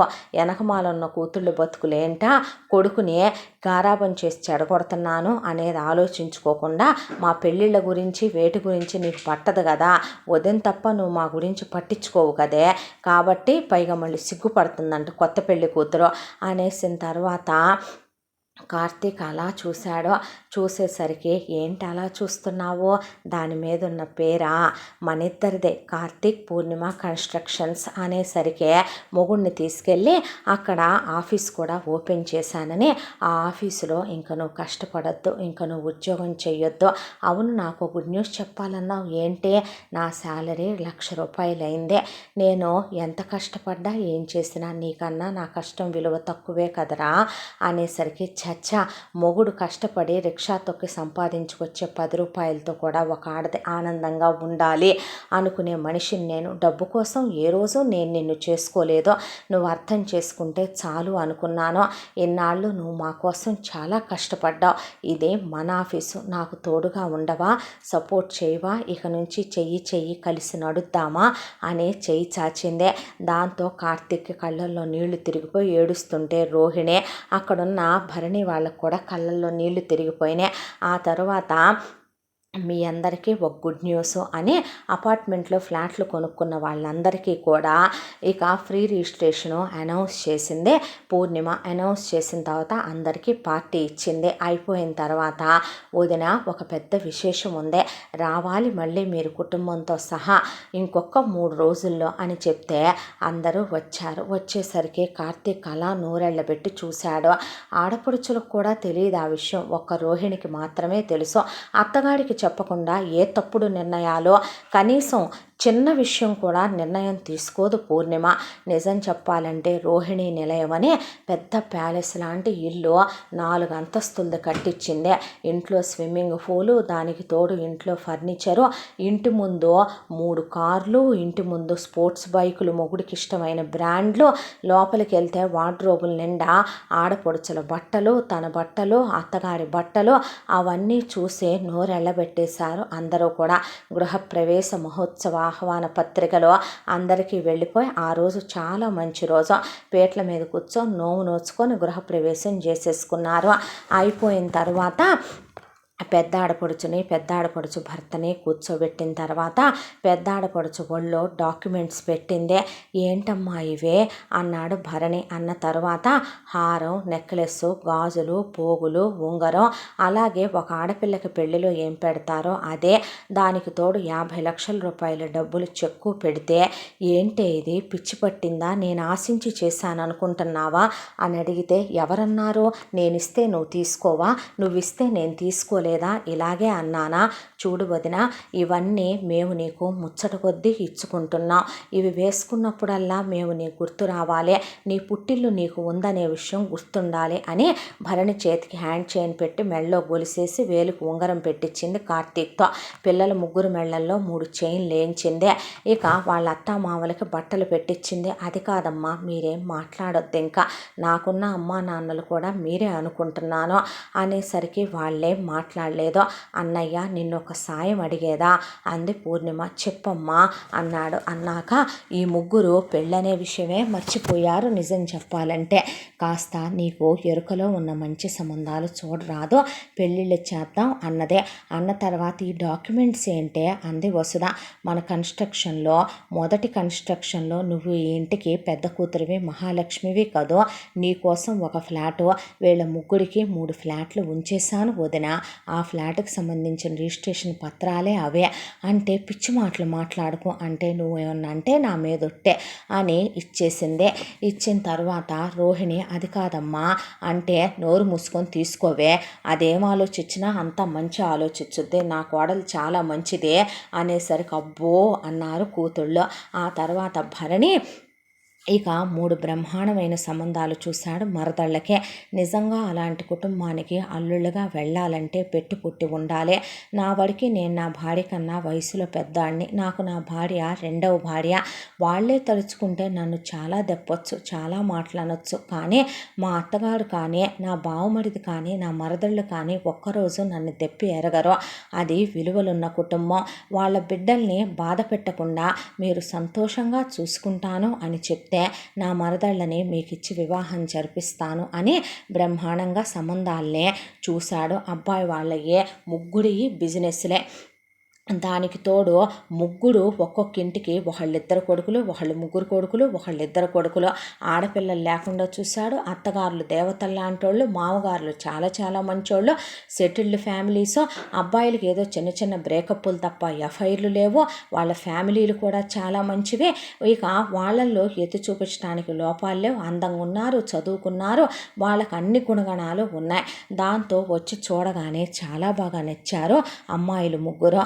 నచ్చేసరికి వాళ్ళు మా కట్నాలు కూడా వద్దు చేసుకుంటామన్నారు. అన్నా సరే పూర్ణిమ ముగ్గురికి రాసిన 3 ఫ్లాట్లు, దాంతోపాటు పెద్ద ఆడపడుచుకి ఇచ్చినట్టే అమౌంట్, పెళ్ళికి ఒక ఆడపిల్లకి పెట్టాల్సిన నగలు, పెళ్లి ఖర్చులు, బట్టలు అన్నీ చూసి ముగ్గురు మొగుళ్ళకి అన్నీ ఉన్నాయి కాబట్టి సాంప్రదాయం ప్రకారం పెట్టాల్సిన ఏమీ తక్కువ కానివ్వకుండా పెట్టి పెళ్లి జరిపించింది. అప్పగింతల్లో జగతి కింద కూర్చుండిపోయి నేను అత్తారింటికి వెళ్ళనని కార్తీక్ని వాటేసుకొని బోమని ఏడుస్తుంటే వీడియోలో పడతావమ్మా, అలా ఏడవకూడదే అంటే నేను రోజు తీసుకొస్తానురా నిన్ను, మీ ఇంటికి దూరం చేయలేదు నేను నిన్ను అన్నాడు జగతి మొగుడు.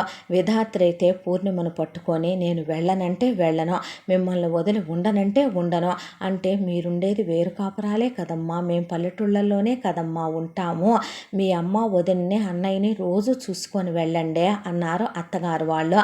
అదితి అయితే గనక అసలు గట్టిగా వస్తుందనే భరణిని పట్టుకొని ఏడుపులు అంకించుకుంది.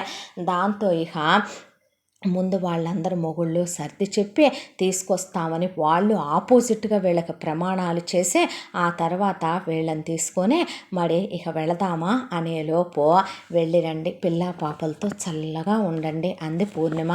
ఏ మీరుండరా అదే పిల్లా పాపలతో చల్లగా అంది రోహిణి. అనేసరికి అదేంటమ్మా అలా అన్నావు, మరి వాళ్ళేనేంట్రా నేను ఎత్తుకోవద్దా మనవాళ్ళు మనవరాళ్ళని అనేసరికి ముందు మన ఇల్లు కూడా పచ్చగుండాలి, మన ఇంట్లో పిల్లా పాపలు తిరగాలంటే మీ ఇద్దరికి శోభనం అవ్వాలి, మీ ఇద్దరు కూడా పిల్లల్ని కనాలి, అదొకటి ఉంది కదూ అన్నాడు ఇద్దరు. పని చేయనంతకాలం నా కొడుకు పని చేయలేదన్నారు, ఇప్పుడు పెళ్ళాం కన్నా ఎక్కువైపోయి కన్స్ట్రక్షన్ల మీద కన్స్ట్రక్షన్లు చేయించుతా బిజీ అయిపోయాడు. ఒకవైపున నా కోడలు ఫుడ్ బిజినెస్ల్లో బొటిక్కుల్లో బిజీ అయిపోయింది.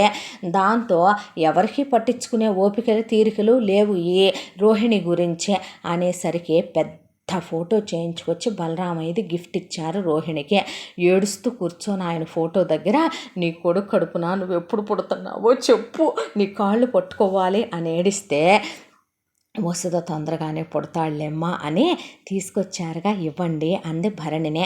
కార్తీక్కి పూర్ణిమకి హనీమూన్ టికెట్లు ఇస్తే అల్లుడు నువ్వు సూపర్ అయ్యా, అసలు నీలాంటి అల్లుడు నాకు దొరకడు బంగారం అంది రోహిణి. థ్యాంక్ యూ అత్తయ్య అన్నాడు భరణి. హనీమూన్కి వెళ్ళొచ్చారు. కాపురాలు అయిపోయినాయి. పూర్ణిమ గర్భవతి అయింది. ఆ తర్వాత మన పెళ్ళి గ్రాండ్గా జరగలేదు కదూ అని కార్తీక్ అంటే నా సీమంతం గ్రాండ్గా చెయ్యి అందని పెద్ద కళ్యాణ మండపం బుక్ చేసి గ్రాండ్గా సీమంతం చేశారు. మొదటి కాన్పులో పాప పుట్టింది. ఆ తర్వాత పూర్ణిమ మళ్ళీ 2 ఏళ్లకి గర్భవతి అయ్యింది. ఆ తర్వాత కమల పిల్లలు మగపిల్లలు పుట్టారు ఇద్దరు. పెద్దదానికి ఒకలా దీనికి ఇంకొకలా, మొత్తానికి నా మొగుడు డబల్ బొనాన్జాలో వచ్చాడనమాట అని పిల్లల పెంపకంలో మునిగిపోయింది రోహిణి. ఆ తర్వాత ఆడపడుచులు ముగ్గురు గర్భవతులు అయ్యారని తెలిసి రోహిణి ఏమే వాళ్ళని మన ఇంటికి తీసుకురావాల్సిన అవసరం లేదమ్మా, పెళ్ళై అత్తగారిళ్ళకి వెళ్ళాక పెద్దమ్మాయిని కూడా మనం తీసుకురాలేదు, సీమంతం వరకే మనం జరిపిద్దాం, వాళ్ళే పురుళ్ళు పోసుకుంటారు మేమే పూసుకుంటాం అన్నారు. వాళ్ళు కూడా వాళ్ళే మంచి చెడు చూసుకుంటారు, మనమేమే వాళ్ళకి దిగేయాల్సిన అవసరాలు కూడా లేవు, ఏదో ఒక వస్తువు పెడితే జ్ఞాపకంగా ఉంటుంది, పెట్టి పిల్లలు పుట్టాక వెళ్ళి చూసొద్దాం చాలు, దేనికైనా ఒక హద్దు ఉండాలి అనేసింది రోహిణి. ఆ తర్వాత అప్పటికే అత్తగారికి పలకసెర్లు, 2 పేటల గొలుసు, ముత్యాల గొలుసు, కాసికాయ మాల, నెక్లెస్, ఈ చేతికి డజను గాజులు, ఆ చేతికి డజను గాజులు, పెద్ద పెద్ద చెవిదిద్దులు. అసలు రోహిణియేనా అంటే నమ్మేలా లేదు ఆవిడ. ఒకప్పుడు కన్నా కూడా ఇప్పుడు ఆవిడ జీతం, ఇంట్లో పనివాళ్ళు, ఇంట్లో హ్యాపీగా ఇంటి ముందు కారు, కొడుకు పనికి కొడుకు, కోడలు పనికి కోడలు వెళ్ళిపోతూ కోడలు ఇంటి ముందు ఉన్న స్థలాన్ని కొనేసి అక్కడే తన ఫుడ్ బిజినెస్కి బొటిక్కి 2 విభాగాలుగా విడదీయించేసి అందులోనే పెట్టి కాసేపు ఇటు తిరుగుతూ చూసుకుంటుంది. రోహిణి పిల్లల పెంపకంలో మునిగిపోయి అయిపోయి పిల్లలు కారులో స్కూల్కి వెళ్ళి ఇంటికి వస్తున్నారు. ఆ తర్వాత జగతికి, విధాత్రికి, అతిథికి ముగ్గురికి 3 రోజులు 6 పిల్లలు పుట్టారు. పండగ వచ్చిందంటే అందరూ సంబరంగా ఇక్కడే జారుతారు. భరణి వాళ్ళ అమ్మ నాన్న, వసుధ, భరణి, వసుధ ముగ్గురు పిల్లలు, కార్తీక్, పూర్ణిమ వీళ్ళ ముగ్గురు పిల్లలు, జగతి, విధాత్రి, అదితి వాళ్ళ భర్తలు, వాళ్ళ అత్తమామలు, వాళ్ళ పిల్లలు, రోహిణి కళ్ళ నిండుగా చూసుకొని బలరామయ్య ఫోటో కుర్చీలో పెట్టి ఎంతకన్నా మనిషి జీవితానికి కావలసిందేముందే, కానీ నిజంగానే ఒక కుటుంబాన్ని మార్చాలంటే ఎవరో ఒకళ్ళు రావాలేమో. నా కోడలు చాలా మంచిది, దాని మంచితనమే ఈరోజు నా కుటుంబాన్ని నిలబెట్టిందే, ఇది నా కోడలు సాధించిన విజయం అని అందరి ముందు చాలా గొప్పగా చెప్పుకుంది ఆవిడ. అంతకన్నా ఒక అత్తగారి మనసు నిండిపోవటానికి ఇంకేం కావాలి? ఇంతటితో ఈ కథ సమాప్తం. మళ్ళీ మరొక మంచి కథతో కలుసుకుందాం. తప్పకుండా మన ఛానల్ని లైక్ చేయండి, షేర్ చేయండి, సబ్స్క్రైబ్ చేయండి, బెల్ ఐకాన్ క్లిక్ చేసి ఆల్ అనే బటన్ని ప్రెస్ చేయడం మర్చిపోకండి. ఈ కథను మనకు అందించిన కథా రచయిత్రి జి. యామిని శ్రీనివాస్ గారు. Thank you.